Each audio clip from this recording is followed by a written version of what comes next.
Good evening everyone. Last ക്ലാസ്സിൽ നമ്മൾ നോക്കിയത് sexual disorders, sexual dysfunction, deviations, അതുമായി ബന്ധപ്പെട്ടിട്ടുള്ള അസുഖങ്ങളൊക്കെയാണ്. പിന്നെ നമ്മൾ ജെൻഡർ ഡിസ്ഫോറിയ എന്ന് പറഞ്ഞൊരു ടോപ്പിക് നമ്മൾ ഡിസ്കസ് ചെയ്തു. അതൊരു ഡിസോർഡർ അല്ലെങ്കിൽ കൂടി നമ്മൾ അതിനെ പറ്റിയിട്ട് കുറച്ച് ഡിസ്കസ് ചെയ്തിരുന്നു. ഇനി ഇന്നത്തെ ക്ലാസ്സിൽ നമ്മൾ സ്റ്റാർട്ട് ചെയ്യാൻ പോകുന്നത് സൈക്കോ ആക്റ്റീവ് സബ്സ്റ്റൻസ് യൂസ്, അതായത് ഡ്രഗ്സുകൾ യൂസ് ചെയ്തത് കാരണം ഉണ്ടാകാൻ സാധ്യതയുള്ള മാനസിക രോഗങ്ങളെ പറ്റിയിട്ടാണ് നമ്മൾ ഇനി ഡിസ്കസ് ചെയ്യാൻ പോകുന്നത്. ഓക്കെ, അപ്പോ mental and behaviour disorders due to psychoactive substance use എന്നാണ് നിങ്ങളുടെ ഇടയിൽ കൊടുത്തിട്ടുള്ളത്. ഇവിടെ നമ്മൾ പ്രധാനമായിട്ട് ചെയ്യാൻ പോകുന്നത് മേജർ ആയിട്ട് വരുന്ന ഡ്രഗ്സും അത് യൂസ് ചെയ്യുന്നത് കാരണം നമ്മുടെ ശരീരത്തിനും മനസ്സിനും ഉണ്ടാകാൻ സാധ്യതയുള്ള പ്രശ്നങ്ങളാണ് നമ്മൾ ഡിസ്കസ് ചെയ്യുന്നത്.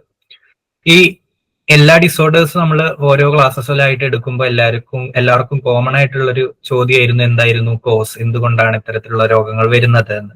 ഈ സൈക്കോ ആക്റ്റീവ് സബ്സ്റ്റൻസ് യൂസ് കാരണം ഉണ്ടാകുന്ന അസുഖങ്ങളുടെ കോസ് എല്ലാം വളരെ എന്താ പറയുക ഷുവർ ആയിട്ട് നമുക്ക് കണ്ടുപിടിക്കാം. കാരണം ഇത്തരത്തിലുള്ള ഡ്രഗ്സുകൾ യൂസ് ചെയ്യുന്നത് കൊണ്ടാണ് ഇത്തരത്തിലുള്ള മെന്റൽ ഡിസോർഡേഴ്സ് വരുന്നത് എന്ന് തന്നെയാണ് അതിന്റെ സിംഗിൾ മോസ്റ്റ് കോസ് എന്ന് പറയുന്നത്. ഓക്കെ, അപ്പോ ഈ സബ്സ്റ്റൻസസ് യൂസ് ചെയ്യുന്നത് തന്നെയാണ് ഈ പ്രശ്നങ്ങളുടെയൊക്കെ ഒരു കാരണം. അധികം കേസസിലും സബ്സ്റ്റൻസസ് യൂസ് ചെയ്യുന്നത് നിർത്തുകയാണെങ്കിൽ ഈ മാനസിക രോഗങ്ങളെല്ലാം ഇല്ലാതായി പോകുന്നതും കാണാറുണ്ട്. ചില കേസസിൽ മാത്രമേ ഇറിവേഴ്സിബിൾ ഡാമേജ് എന്ന് നമ്മൾ പറയുന്ന ഒരിക്കലും തിരിച്ച് പഴയ സ്റ്റേജിലേക്ക് എത്താത്ത രീതിയിലൊക്കെ പോകാറുള്ളൂ. അത് ചില ഡ്രഗ്സിന്റെ കേസസിലാണ് അങ്ങനെ സംഭവിക്കാറുള്ളത്. അത് ഞാൻ പറഞ്ഞുതരാം. ഓക്കെ, അപ്പൊ സൈക്കോ ആക്റ്റീവ് സബ്സ്റ്റൻസസ് നമ്മൾ കോമൺലി ഡ്രഗ്സ് എന്ന് പറയുമെങ്കിലും പല ഡ്രഗ്സും പല ടൈപ്പിലാണ്. ജനറലി ഇതിനെ സൈക്കോ ആക്റ്റീവ് സബ്സ്റ്റൻസസ് എന്ന് വിളിക്കാൻ കാരണം അത് നമ്മുടെ സെൻട്രൽ നെർവസ് സിസ്റ്റത്തിനെയാണ് ഉത്തേജിപ്പിക്കുന്നത്, അല്ലെങ്കിൽ അതിനെയാണ് ആക്ടിവേറ്റ് ചെയ്യിക്കുന്നത്. അതിലാണ് കൂടുതൽ മാറ്റങ്ങൾ വരുത്തുന്നത്. സെൻട്രൽ നെർവസ് സിസ്റ്റം എന്ന് പറയുമ്പോൾ പ്രധാനമായിട്ട് വരുന്നത് ബ്രെയിനും സ്പൈനൽ കോഡും ആണ്. സോ നമുക്ക് പറയാം തലച്ചോറിലാണ് വ്യതിയാനങ്ങൾ ഉണ്ടാക്കുന്നത്. തലച്ചോറിന്റെ പ്രവർത്തനത്തെയാണ് മെയിൻ ആയിട്ട് ഈ ഇത്തരത്തിലുള്ള ഡ്രഗ്സുകൾ ബാധിക്കുന്നത് എന്ന് നമുക്ക് വേണമെങ്കിൽ പറയാം. ഓക്കെ, ജനറലി എല്ലാ കൾച്ചേഴ്സിലും കണ്ടുവരുന്ന കുറച്ച് ഡ്രഗ്സുകൾ, ആൽക്കഹോൾ അല്ലെ, മദ്യം, നിക്കോട്ടിൻ, സിഗരറ്റ്സ്, സിഗാർസ്, മറ്റ് നിക്കോട്ടിൻ അടങ്ങിയ സബ്സ്റ്റൻസസ്. ഈ ബാർബിച്ചറേറ്റ്സ്, ട്രാങ്ക്വിലൈസേഴ്സ് ഒക്കെ ചില മെഡിക്കൽ ഡ്രഗ്സ് ആണ്. അത് ചില രാജ്യങ്ങളിൽ അല്ലാത്ത ഇല്ലീഗൽ ഡ്രഗ്സ് ആയിട്ട് യൂസ് ചെയ്യാറുണ്ട്, ആംഫെറ്റാമൈൻസ് തുടങ്ങിയതൊക്കെ. പിന്നെ ഹെറോയിൻ, എക്സ്റ്റസി എന്ന് പറയുമ്പോൾ നമ്മുടെ നാട്ടില് MDMA എന്നൊക്കെ പറഞ്ഞിട്ടുള്ള ന്യൂസുകൾ വരാറില്ലേ, അതിനെ എക്സ്റ്റസി എന്ന് വിളിക്കും. മരിജുവാന, കഞ്ചാവ്. ഓക്കെ, ഇത്തരത്തിലുള്ള ജനറലി കുറച്ച് ഡ്രഗ്സുകളൊക്കെയാണ് സാധാരണ സൈക്കോ ആക്റ്റീവ് സബ്സ്റ്റൻസസിൽ കാണാറുള്ളത്. ഇതല്ലാതെ ഒരുപാട് ഡ്രഗ്സുകൾ ഉണ്ടാകാം. അപ്പോൾ നമ്മൾ ഫസ്റ്റ് സ്റ്റാർട്ട് ചെയ്യാൻ പോകുന്നത് ആൽക്കഹോൾ യൂസ് ഡിസോർഡർ എന്ന് പറയുന്ന ഒരു അസുഖത്തിൽ നിന്നാണ്. പേര് സൂചിപ്പിക്കുന്നത് പോലെ തന്നെ ആൽക്കഹോളിന്റെ യൂസ് കാരണം ഉണ്ടാകുന്ന മാനസിക രോഗം അല്ലെങ്കിൽ ആൽക്കഹോളിനോടുള്ള അഡിക്ഷൻ എന്നൊക്കെ നമ്മൾ ആൽക്കഹോളിസം എന്നൊക്കെ വളരെ ജനറൽ ആയിട്ട് പറയും. ഈവൻ ദോ മെഡിക്കൽ ലിറ്ററേച്ചറിൽ ഇപ്പൊ ആ ടേംസ് അങ്ങനെ യൂസ് ചെയ്യാറില്ല. ആൽക്കഹോളിസം എന്നുള്ള ഒരു ടേം ഒക്കെ ചെറുതായിട്ട് ഔട്ട്ഡേറ്റഡ് ആയി. പക്ഷെ ജനറൽ ലാംഗ്വേജിൽ നമ്മൾ ഉപയോഗിക്കാറുണ്ട് ആൽക്കഹോളിക് ആണ്, ആൽക്കഹോളിസം ആണ് വ്യക്തിയുടെ പ്രശ്നം എന്നുള്ളതൊക്കെ. സോ ആൽക്കഹോൾ യൂസ് ഡിസോർഡർ, അതായത് WHO പറയുന്നത് പ്രകാരം ഹെവി ഡ്രിങ്കിങ് അല്ലെങ്കിൽ മദ്യം നല്ല രീതിയിൽ മദ്യപിക്കുന്ന വ്യക്തി എന്ന് പറയുന്നത് WHO അഭിപ്രായത്തില് conception of 6 or more alcoholic drinks at least on 1 occasion അല്ലെങ്കിൽ അറ്റ്ലീസ്റ്റ് വൺസ് പെർ മന്ത്, 6ൽ കൂടുതൽ ഡ്രിങ്കുകൾ ഒറ്റയടിക്ക് കഴിക്കുക, അല്ലെങ്കിൽ മാസത്തിൽ ഒരിക്കലെങ്കിലും 6ൽ കൂടുതൽ ഡ്രിങ്കുകൾ കഴിക്കുക. 6ൽ കൂടുതൽ ഡ്രിങ്കുകൾ എന്ന് ഉദ്ദേശിക്കുന്നത് ഈ മദ്യത്തിന് ഒരു കണക്കുണ്ടല്ലോ, 1 പെഗ്, ആ ഒരു കണക്കാണ് ഉദ്ദേശിക്കുന്നത്. സോ ഒറ്റ ഇൻസ്റ്റൻസിൽ 6ലധികം പെഗുകൾ, ലൈക്ക് 30 to 60 ml ഒക്കെ വരും ഒരു പെഗ് എന്ന് പറയുന്നത്. അതിലധികം മദ്യം നിങ്ങൾ അങ്ങനെ 6 പെഗുകൾ നിങ്ങൾ കഴിക്കുകയാണെങ്കിൽ you are A heavy drinker, നല്ലപോലെ മദ്യം കഴിക്കുന്ന ഒരു വ്യക്തിയാണ് നിങ്ങൾ. അപ്പോൾ നിങ്ങൾക്ക് ആൽക്കഹോൾ യൂസ് ഡിസോർഡർ വരില്ല. അതൊരു റിസ്ക് ഫാക്ടറാണ്. ഹെവി ഡ്രിങ്കിങ് എന്ന് പറയുന്നത് ആൽക്കഹോൾ യൂസ് ഡിസോർഡർ വരാനുള്ള ഒരു റിസ്ക് ആണ്, ഒരു സാധ്യത കൂട്ടുന്ന ഒരു സംഭവമാണ്. ഇങ്ങനെ സ്ഥിരമായി മദ്യപിക്കുന്ന വ്യക്തികൾക്ക് ആൽക്കഹോൾ ഡിപ്പെൻഡൻസ് അല്ലെങ്കിൽ ആൽക്കഹോളിനോടൊരു അഡിക്ഷൻ വരികയും അവരിൽ ഈ ആൽക്കഹോൾ യൂസ് ഡിസോർഡർ എന്ന് പറയുന്ന അസുഖം കണ്ടുവരാറുമുണ്ട് എന്നുള്ളതാണ് അതിന്റെ പ്രത്യേകത. ഈവൻ ദോ ഈ ഒരു കണക്ക് പറയുമെങ്കിലും ലൈക്ക് പണ്ടൊക്കെ WHO തന്നെ വെബ്സൈറ്റിലൊക്കെ പോയാൽ നിങ്ങൾക്ക് കാണാം വീക്കിലി 1 or 2 പെഗുകൾ കഴിക്കുന്നതൊന്നും കുഴപ്പമില്ല, ചില പോസിറ്റീവ് ബെനിഫിറ്റ്സ് ഉണ്ട് ആരോഗ്യത്തിന് എന്നുള്ള രീതിയിലൊക്കെ റിസർച്ചസ് ഒക്കെ പണ്ടുണ്ടായിരുന്നു. ലൈക്ക് മദ്യം അത്ര കണ്ടിന്യൂസ് ആയിട്ട് ഒരുപാട് കഴിക്കുമ്പോഴാണ് പ്രശ്നം ഉണ്ടാക്കുന്നത് എന്ന തരത്തിലുള്ള ഒരു നരേറ്റീവ് മദ്യത്തെ ചുറ്റിയിട്ടുണ്ടായിരുന്നു. കഴിഞ്ഞ കൊല്ലാണോ അതിന്റെ മുന്നത്തെ കൊല്ലാണോ എന്ന് അറിയില്ല, WHO അത് അപ്ഡേറ്റ് ചെയ്തിട്ടുണ്ട്. Even A single drop of alcohol is injurious for your health എന്നാണ് പറയുന്നത്. ഒരു തുള്ളി മദ്യം അകത്ത് ചെന്നാൽ പോലും അത് ക്യാൻസർ ഉണ്ടാക്കാനുള്ള റിസ്ക് ബാക്കിയുള്ള എല്ലാ ബെനിഫിറ്റ്സിനേക്കാളും അധികമാണ് എന്നാണ് ഇപ്പൊ WHO പറയുന്നത്. സോ കുറച്ച് കുടിച്ചാൽ ആരോഗ്യത്തിന് നല്ലതാണെന്നുള്ള കാഴ്ചപ്പാട് ഇപ്പൊ കംപ്ലീറ്റ്ലി എടുത്തു കളഞ്ഞിട്ടുണ്ട്. Like alcohol is very cancerous എന്നുള്ളൊരു കൺക്ലൂഷനിലേക്ക് ഇപ്പൊ WHO ഒക്കെ എത്തിയിട്ടുണ്ട്. അതും കൂടി ജസ്റ്റ് ഞാൻ സൂചിപ്പിക്കുന്നു. അപ്പൊ ആൽക്കഹോൾ ഇത്ര ഉപയോഗിച്ച് അതിൽ ഒരുപാട് അഡിക്ഷൻ ഉണ്ടാകുന്ന ആളുകൾക്ക് എന്തൊക്കെ സിംറ്റംസ് ആണ് കാണുന്നത്, അല്ലെങ്കിൽ അവരുടെ ഈ ഡിസോർഡറിന്റെ പ്രത്യേകത എന്താണ്, ആൽക്കഹോൾ അഡിക്ഷന്റെ പ്രത്യേകത എന്താണ്? ഓക്കെ, സോ ആൽക്കഹോള് ഈ ലോങ്ങർ പീരീഡ് അല്ലെങ്കിൽ ഒരുപാട് സമയം അല്ലെങ്കിൽ ഒരുപാട് അളവില് അവരുദ്ദേശിച്ചതിനേക്കാൾ അവർ കുടിക്കും അല്ലെ. ഇവര് മദ്യപിക്കുന്നത് ഞാൻ കുറച്ചേ കുടിക്കുള്ളൂ അല്ലെങ്കിൽ ഞാൻ ഇടയ്ക്കേ കുടിക്കുള്ളൂ എന്നുള്ള എന്താ പറയാ ചിന്തകളൊക്കെ ആയിരിക്കും ഇവരുടെ മനസ്സിലൂടെ പോകുന്നത്. പക്ഷെ കുടി തുടങ്ങിക്കഴിഞ്ഞാൽ അവര് ഉദ്ദേശിച്ചതിനേക്കാളും അളവിൽ അവർക്ക് ഒരു നിയന്ത്രണമില്ലാത്ത തരത്തില് ഒരുപാട് എപ്പിസോഡിക് ആയിട്ടോ ഒരുപാട് എന്താ പറയാ ക്വാണ്ടിറ്റിയിലോ മദ്യപിക്കുന്നത് ഇതിന്റെ ഒരു സിംറ്റമാണ്. അവർ തുടങ്ങുന്നത് വളരെ കുറച്ച് എന്ന് പറഞ്ഞായിരിക്കും, പക്ഷെ അവരുടെ കൺട്രോളിൽ നിൽക്കില്ല. ലാർജർ എമൗണ്ട്സിൽ ആൽക്കഹോൾ അവർ എടുത്തുകൊണ്ടേയിരിക്കും. പിന്നെന്താ, എടുക്കുന്നില്ലാത്തൊരവസ്ഥയിലോ there is a persistent desire. മദ്യപിക്കാതെ ഇരിക്കുമ്പോൾ എല്ലാ അഡിക്ഷന്റെയും പോലെ തന്നെ മദ്യത്തിനോട് ഒരു ആസക്തി വരിക, മദ്യപിക്കണം എന്നൊരു തോന്നൽ വരിക, അത് ഈ ആൽക്കഹോൾ യൂസ് ഡിസോർഡറിലും ഉണ്ട്. Or unsuccessful efforts to cut down or control alcohol. എല്ലാ മദ്യപാനികളും പറയുന്ന കാര്യമാണ്, ഇന്നത്തോടുകൂടി ഞാൻ മദ്യം കുടിക്കുന്നത് നിർത്തുന്നു, അല്ലെങ്കിൽ നാളത്തോടുകൂടി ഞാൻ മദ്യം കുടിക്കുന്നത് നിർത്തുന്നു.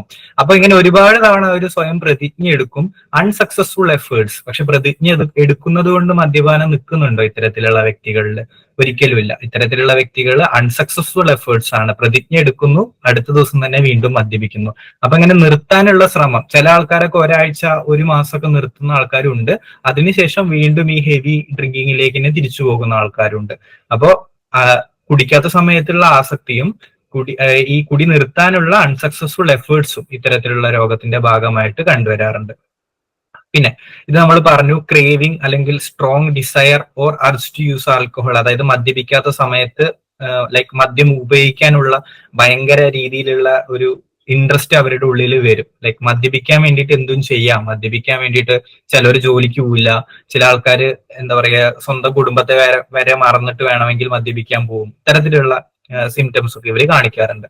പിന്നെന്താ, recurrent alcohol use resulting in a failure to fulfil major role obligations at work, school or home. അല്ലെ, മദ്യപിക്കുന്നത് കൊണ്ട് മദ്യപാനിക്ക് മാത്രമല്ല പ്രശ്നം വരുന്നത്, ഈ ആൽക്കഹോൾ യൂസ് ഡിസോർഡർ വരുന്നത് കൊണ്ട് ആ വ്യക്തിയെ ചുറ്റിപ്പറ്റിയിട്ടുള്ള ആൾക്കാർക്ക്, ആ വ്യക്തി ജോലി ചെയ്യുന്ന സ്ഥലത്തെ ആൾക്കാർക്കെല്ലാം ഒരുപാട് പ്രശ്നങ്ങൾ ഉണ്ടായി വരാറുണ്ട്. സോ ഇവര് ജോലിക്കൊന്നും പോവില്ല, ജോലിക്ക് പോവുകയാണെങ്കിൽ തന്നെ മദ്യപിച്ചിട്ട് പോവുക, കിട്ടുന്ന പൈസ എല്ലാം മദ്യപിച്ചിട്ട് ചെലവാക്കുക. അപ്പൊ വീട്ടിലേക്ക് സാധനങ്ങൾ എത്തിക്കാനോ വീട്ടിലുള്ള ആൾക്കാരെ നോക്കാനോ പറ്റുന്നില്ല. വീട്ടിലെത്തിയാൽ വീട്ടിന്റെ അന്തരീക്ഷം ഇവര് നശിപ്പിക്കും, തല്ലുണ്ടാക്കുക, അങ്ങനെ പ്രശ്നങ്ങൾ ഉണ്ടാക്കാം, അത്തരത്തിലുള്ള സാധ്യതകളുണ്ട്.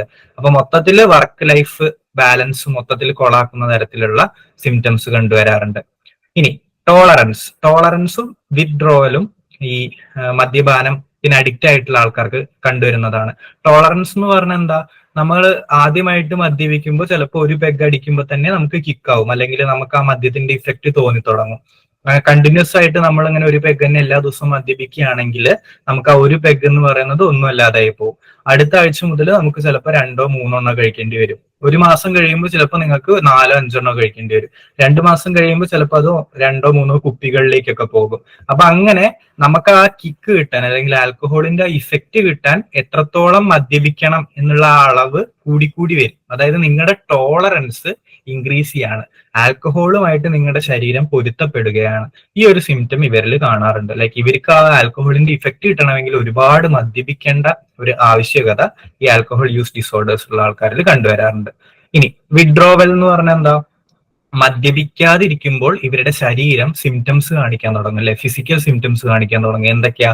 സാധാരണയായിട്ട് നമ്മൾ സിനിമകളിലൊക്കെ കണ്ടുവരുന്നത് പോലെയുള്ള കൈ നന്നായിട്ട് വിറയ്ക്കുന്നു, അല്ലെങ്കിൽ ശരീരം നന്നായിട്ട് വിയർക്കുക, പിന്നെ ഇവർക്ക് ചില ശബ്ദങ്ങളൊക്കെ കേൾക്കാൻ ചിലപ്പോ ആരും ഇല്ലെങ്കിൽ പോലും വല്ലവരും സംസാരിക്കുന്ന പോലെ ഈ ആൽക്കഹോളിൽ നിന്ന് തന്നെ ഹാലുസിനേഷൻസ്, ആൽക്കഹോൾ യൂസ് ചെയ്യാത്തത് കൊണ്ട് ഹാലുസിനേഷൻസ് തോന്നാം, ടെമ്പറേച്ചർ ഇൻക്രീസ് ചെയ്യാം, ഇവർക്ക് ആങ്സൈറ്റി ഉണ്ടാകാം. അപ്പൊ ഇത്തരത്തിലുള്ള ഫിസിക്കൽ ആൻഡ് സൈക്കോളജിക്കൽ സിംറ്റംസ് ഇത് യൂസ് ചെയ്യാതിരിക്കുമ്പോൾ വിഡ്രോവൽ സിംറ്റംസും ഇത്തരത്തിലുള്ള ആൾക്കാരിൽ കണ്ടുവരാറുണ്ട്. ഇതൊക്കെയാണ് ആൽക്കഹോൾ യൂസ് ഡിസോർഡറിന്റെ മെയിൻ സിംറ്റംസ് എന്ന് പറയുന്നത്, ജനറലി നമ്മൾ കണ്ടുവരുന്നത് തന്നെ. ഓക്കെ, ഇനി ഇത് കൂടാതെ എന്തൊക്കെയാ പ്രശ്നം വരിക? ആൽക്കഹോൾ നമ്മുടെ ശരീരത്തിലേക്ക് ചെന്നാൽ അതിനെ ആൽഡിഹൈഡ് ആക്കി മാറ്റിയിട്ടാണ് നമ്മുടെ ശരീരം പ്രതിരോധിക്കുക. ആ ജോലി ചെയ്യുന്ന ആളാരാ? ലിവർ ആണ്. ആൽക്കഹോളിനെ ആൽഡിഹൈഡ് ആക്കി മാറ്റാനുള്ള എൻസൈംസും കാര്യങ്ങളൊക്കെ റിലീസ് ചെയ്യുന്നത് ലിവർ ആണ്. പക്ഷെ ഈ ഒരുപാട് മദ്യം ഇങ്ങനെ ശരീരത്തിലേക്ക് ചെന്നുകൊണ്ടേ ഇരിക്കുമ്പോൾ ലിവറിന് കൃത്യമായിട്ട് വർക്ക് ചെയ്യാൻ പറ്റൂല, ലിവർ ഓവർ വർക്ക് ചെയ്യാണ് അല്ലെ. അപ്പൊ അത് കാരണം ലിവർ ഡാമേജ്, ലിവർ സിറോസിസ് എന്നൊക്കെ നിങ്ങൾ കേട്ടിട്ടില്ലേ, അല്ലെങ്കിൽ ലിവറിൽ ക്യാൻസർ വരിക, ലിവർ ട്രാൻസ്പ്ലാന്റ് ചെയ്യേണ്ട അവസ്ഥയിലേക്ക് പോവുക, അത്തരത്തിലുള്ള ലിവർ ഡാമേജ് റിലേറ്റഡ് ആയിട്ടുള്ള ഫിസിക്കൽ രോഗങ്ങൾ ഇത്തരത്തിലുള്ള ആൽക്കഹോളിക് ഡിസോർഡേഴ്സ് ഉള്ള ആൾക്കാർക്ക് വരാൻ സാധ്യതയുണ്ട്. ഓക്കെ, ഇനി അത് മാത്രമല്ല, ഇവർക്ക് ക്രോണിക് ഫെറ്റിക്, ഭയങ്കരമായിട്ടുള്ള ക്ഷീണം ഇവരുടെ ജീവിതത്തിൽ ഇവർക്ക് അനുഭവപ്പെടും, ഭയങ്കര തളർച്ച.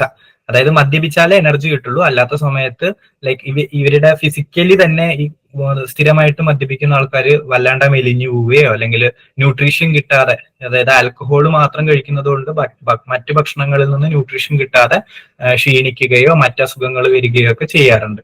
ഓക്കെ, ഓവർ സെൻസിറ്റിവിറ്റി, ചില കേസസിൽ ഈ ആൽക്കഹോള് ഒരുപാട് ചെന്ന് ചെന്ന് ചെന്ന് ഇവരുടെ സെൻസസ്, നല്ല ലൈറ്റ് വരുമ്പോഴോ നല്ല രീതിയിലുള്ള സൗണ്ട് കേൾക്കുമ്പോഴൊക്കെ ഇവർക്ക് ഇറിറ്റേഷൻ വരും. നമ്മൾ ഓട്ടിസത്തിന്റെ കേസിൽ പറഞ്ഞില്ലേ, സെൻസറി അവേർഷൻ, ചില സൗണ്ടുകളും ചില ലൈറ്റുകളും ഓട്ടിസം ഉള്ള കുട്ടികൾക്ക് പറ്റില്ല.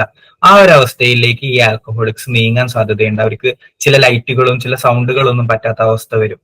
Depression, alcohol induced mood disorders എന്ന് നമ്മൾ പറയും. അതായത് ആൽക്കഹോൾ കഴിക്കുന്നത് കാരണം ഇവർക്ക് ആങ്സൈറ്റി, ഡിപ്രഷൻ, ബൈപോളാർ ഡിസോർഡർ തുടങ്ങിയ മറ്റസുഖങ്ങൾ വരാം. ഓക്കെ, ആൽക്കഹോൾ യൂസ് ചെയ്തത് കൊണ്ട് ഇവർക്ക് വേണമെങ്കിൽ ഹാലുസിനേഷൻസും ഡിലൂഷൻസും വരാം, മൂഡ് ഡിസോർഡേഴ്സ് വരാം. ഓക്കെ, അപ്പൊ അത്തരത്തിലുള്ള എഫക്ട്സ്, സൈഡ് എഫക്ട്സും ഈ ആൽക്കഹോൾ ഡിസോർഡർ കാരണം ഇത്തരത്തിലുള്ള ആളുകളിൽ കണ്ടുവരാറുണ്ട്. പിന്നെന്താ, മെമ്മറി ആൻഡ് പ്രോബ്ലം സോൾവിങ്, മദ്യപിച്ച് ഒരു എപ്പിസോഡിലൂടെ കടന്നുപോയി കഴിഞ്ഞ ആൾക്കാർക്ക് അവർ മദ്യപിച്ച സമയത്ത് എന്തൊക്കെയാണ് ചെയ്തത് എന്ന് ഓർമ്മയുണ്ടാവുമോ? ഇല്ല, കാരണം അവരുടെ മെമ്മറി, അല്ലെ, തലച്ചോറിനെ അത് എഫക്ട് ചെയ്തിട്ടുണ്ട്, അവരുടെ മെമ്മറി ഒന്നും സ്റ്റോർ ചെയ്തിട്ടുണ്ടാവില്ല. അപ്പൊ മെമ്മറിനെ ബാധിക്കാം. പ്രോബ്ലം സോൾവിങ്, ഇവര് എന്താ പറയാ, ഡ്രൈവ് ചെയ്യരുത് എന്നൊക്കെ നമ്മൾ പറയില്ലേ, ഡ്രൈവിംഗ് എന്ന് പറയുന്നത് ഓരോ ഇൻസ്റ്റൻസിലും നമ്മൾ നമ്മുടെ ബ്രെയിൻ ഉപയോഗിച്ചിട്ട് ഓരോ പ്രോബ്ലം സോൾവ് ചെയ്യാണ്. എവിടുന്ന് വണ്ടി വരുമെന്നും എവിടുന്ന് എവിടേക്ക് വളയ്ക്കണമെന്നൊക്കെ നമ്മൾ പ്രെഡിക്റ്റ് ചെയ്യാണ്. അപ്പൊ അത്തരത്തിലുള്ള കാര്യങ്ങളൊന്നും ആൽക്കഹോളിക്സിന് ചെയ്യാൻ പറ്റില്ല, അവരുടെ പ്രോബ്ലം സോൾവിങ് സ്കിൽസിനെയൊക്കെ ഇത് എഫക്ട് ചെയ്യും. ഓക്കെ, അപ്പൊ ഇതും രണ്ടും കോമൺ ആയിട്ട് കണ്ടുവരാറുണ്ട്. പിന്നെ ആൽക്കഹോൾ വിഡ്രോവൽ ഡെലിറിയം എന്ന് പറഞ്ഞാൽ ഞാൻ ഇപ്പൊ പറഞ്ഞതുപോലെ തന്നെ ആൽക്കഹോൾ യൂസ് ചെയ്യാതിരിക്കുമ്പോൾ ചില ആളുകൾക്ക് ഹാലുസിനേഷൻസ്, ഡിലൂഷൻസ് ഒക്കെ വരാറുണ്ട്. ആൽക്കഹോൾ യൂസ് ചെയ്തിട്ട് അഡിക്റ്റ് ആയ ആൾക്കാർ ആൽക്കഹോൾ യൂസ് ചെയ്യാതിരിക്കുമ്പോൾ അവർക്ക് വേറെ ശബ്ദങ്ങൾ കേൾക്കുന്ന പോലെയും വേറെ ആൾക്കാരെ കാണുന്നത് പോലെയൊക്കെ തോന്നാൻ സാധ്യതയുണ്ട്. അതിനെ പറയുന്ന പേരാണ് ആൽക്കഹോൾ വിഡ്രോവൽ ഡെലിറിയം എന്ന് പറയുന്ന ഒരു അവസ്ഥ.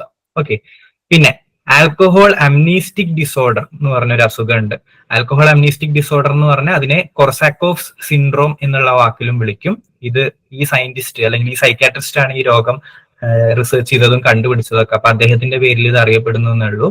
കൊർസാക്കോഫ് സിൻഡ്രോം എന്ന് പറയും. അതായത് മദ്യപിച്ച് കഴിഞ്ഞിട്ട് ഇവർക്ക് എന്താ പറയാ, ഒരുപാട് മദ്യം ശരീരത്തിലേക്ക് ചെല്ലുന്നത് കൊണ്ട് അത് തലച്ചോറിനെ ബാധിച്ചിട്ട് ഇവർക്ക് മെമ്മറി ലോസ് ഉണ്ടാകും. ഇവരുടെ പാസ്റ്റ് മറക്കുകയോ അല്ലെങ്കിൽ ഇവർക്ക് മെമ്മറി സ്റ്റോർ ചെയ്യാൻ പറ്റാതെ, പെർമനന്റ്ലി മെമ്മറി സ്റ്റോർ ചെയ്യാൻ പറ്റാത്ത ഒരു അവസ്ഥയിലേക്ക് ഈ ആൽക്കഹോൾ യൂസ് കൊണ്ട് ഇവർക്ക് എത്തിപ്പെടാം. അല്ലെങ്കിൽ ഒരു മറവി രോഗം ഇവരിലേക്ക്, മറവി ഓർമ്മകൾ ഇല്ലാത്തൊരവസ്ഥയിലേക്ക് ഇവർ എത്തിപ്പെടാം. അതിനെയാണ് കൊർസാക്കോ സിൻഡ്രോം എന്ന് പറയുന്നത്.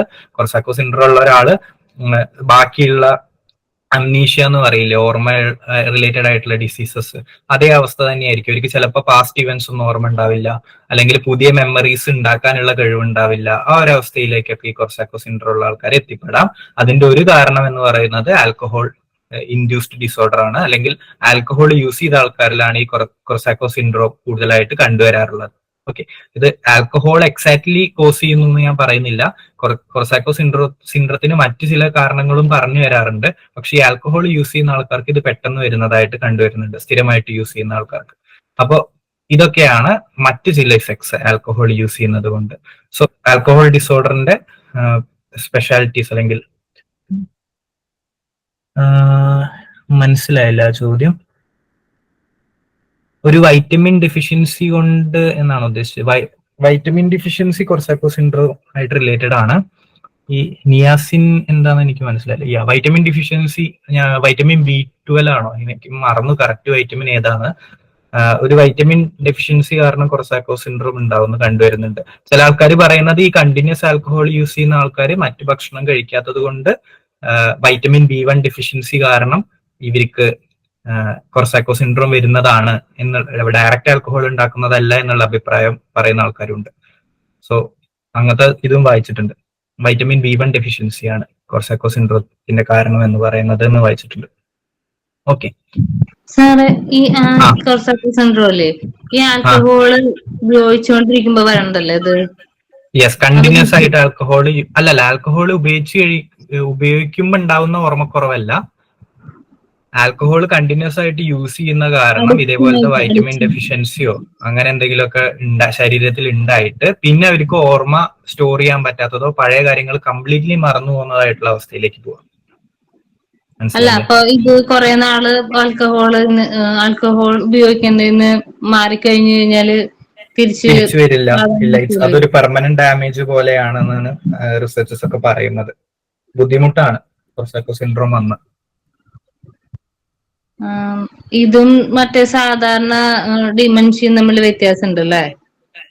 യെസ്, സാധാരണ ഡിമെൻഷ്യയും തമ്മിൽ വ്യത്യാസമുണ്ട്. ക്യൂർ ഇല്ല കൊർസാക്കോ സിൻഡ്രത്തിന്. ഈ ആൽക്കഹോൾ യൂസ് കാരണം ഇത് വന്നു കഴിഞ്ഞാൽ പഴയ സ്റ്റേജിലേക്ക് പോവാന്ന് പറയുന്നത് ബുദ്ധിമുട്ടാണ്. ഓക്കെ, ക്ലിയർ ആയോ?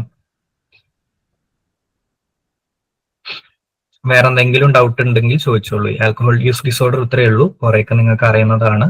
ഇനി എന്തെങ്കിലും വേറെ എക്സ്ട്രാ ആഡ് ചെയ്യണമെന്നുണ്ടെങ്കിലോ ഡൗട്ട് ഉണ്ടെങ്കിലോ ചോദിച്ചോളൂ.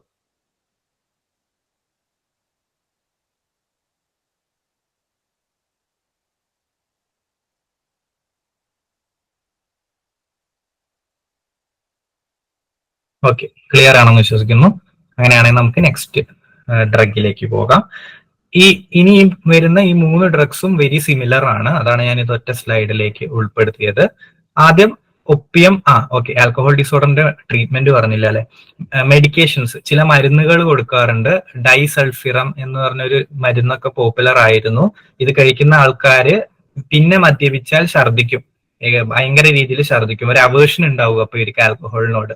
എപ്പൊ ആൽക്കഹോൾ കഴിക്കാൻ തോന്നുന്നു ഡൈസൾഫിറം കഴിച്ച പേഷ്യന്റ് ആണെങ്കിൽ ഛർദ്ദിച്ചുകൊണ്ടേയിരിക്കും. അപ്പൊ അങ്ങനെ ആൽക്കഹോൾ യൂസ് നിർത്തുക എന്നുള്ള രീതിയിലുള്ള മെഡിക്കേഷൻസ് കൊടുക്കാറുണ്ട്.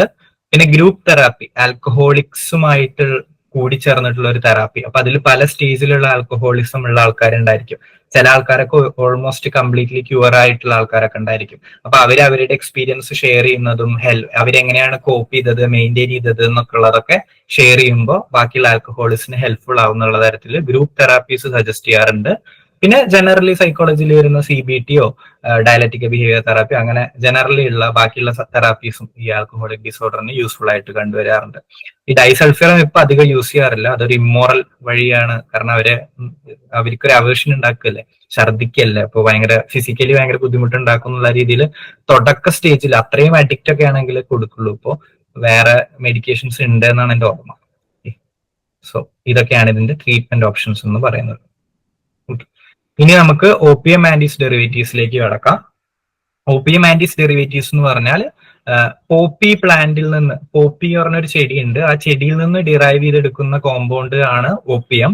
ഓപ്പിയം കോമ്പൗണ്ടിൽ നിന്ന് തന്നെ പലതരത്തിലുള്ള ഡ്രഗ്സ് ഡിറൈവ് ചെയ്തെടുക്കാം. അതിൽ നമ്മൾ ഹെറോയിൻ ആൻഡ് മോർഫിൻ, ഇതാണ് വളരെ പോപ്പുലർ ആയിട്ട് യൂസിലുള്ള 2 ഡ്രഗ്സുകൾ. ഈ പോപ്പി പ്ലാന്റിൽ നിന്ന് ഡിറൈവ് ചെയ്തിട്ടുള്ള, ഓപ്പിയത്തിൽ നിന്ന് ഡിറൈവ് ചെയ്തെടുക്കുന്ന 2 ഡ്രഗ്സ് ആണ് ഹെറോയിൻ ആൻഡ് മോർഫിൻ എന്ന് പറയുന്നത്. ഓക്കെ, അപ്പൊ ഈ 2 ഡ്രഗ്സ് നിങ്ങൾ കഴിച്ചാലും നിങ്ങൾക്ക് ഫീൽ ചെയ്യുന്ന ഒരു സെൻസേഷൻ, അതിനെ നമുക്ക് യൂഫോറിയ എന്ന് വിളിക്കാം അല്ലെ. യൂഫോറിയ എന്നൊക്കെ കേട്ടിട്ടില്ലേ?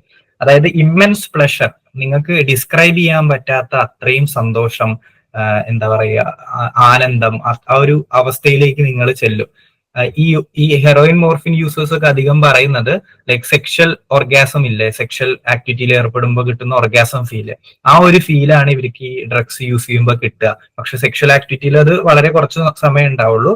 ഈ ഈ ഹെറോയിൻ മോർഫിനൊക്കെ യൂസ് ചെയ്യുമ്പോൾ 4 to 6 hours വരെ ഈ ഒരു സ്റ്റേജിലൂടെ ഇങ്ങനെ ഇവർ കടന്നു പോകും. ഇമ്മൻസ് ഹാപ്പിനെസ്, ഭയങ്കര സന്തോഷമായിട്ടുള്ള ഒരു അവസ്ഥയിലൂടെ ഇവർ ഇങ്ങനെ കടന്നു പോകുമെന്നാണ് പറയുന്നത്.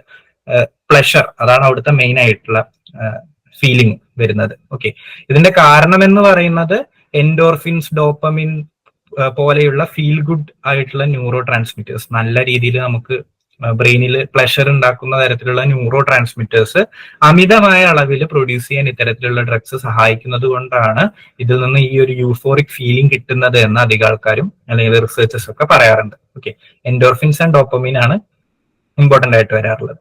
ഇനി ഇത് കഴിക്കുമ്പോൾ ഈ ഒരു യൂഫോറിക് ഫീലിംഗിലൂടെ 4 to 6 hours ഇവർ കടന്നു പോകും. അത് കഴിഞ്ഞിട്ട് വീണ്ടും എന്താ പറയുക, പഴയ സ്റ്റേറ്റിലേക്ക് തന്നെ എത്തും.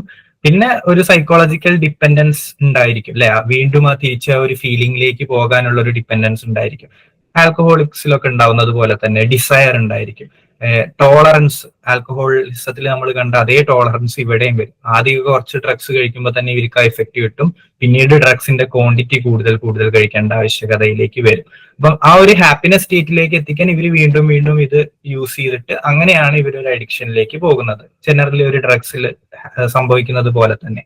ഓക്കെ, അപ്പൊ ഇത് കഴിക്കാതിരിക്കുമ്പോൾ, അഡിക്റ്റ് ആയ ശേഷം ഇത് യൂസ് ചെയ്യാതിരിക്കുമ്പോൾ എന്താണ് ഇവർക്ക് വരിക, വിഡ്രോവൽ സിംറ്റംസ് എന്തൊക്കെയാണ്? ഈ ഹെറോയിൻ ആൻഡ് മോർഫിൻ യൂസ് ചെയ്യാതിരിക്കുമ്പോൾ എന്തൊക്കെയാണ് ഇവർക്ക് വരിക? റണ്ണി നോസ്, ഈ ഫിസിക്കൽ സിംറ്റംസ് ഏതൊക്കെയാണെന്ന് നോക്കാം നമുക്ക് ആദ്യം. റണ്ണി നോസ്, അതായത് ജലദോഷം എന്നൊക്കെ പറയില്ലേ, ആ ഒരു അവസ്ഥ, എപ്പോഴും എന്താ പറയാ, ജലദോഷമുള്ള ഒരു ഫീലിലേക്ക് ഇവരുടെ ശരീരം പോകും.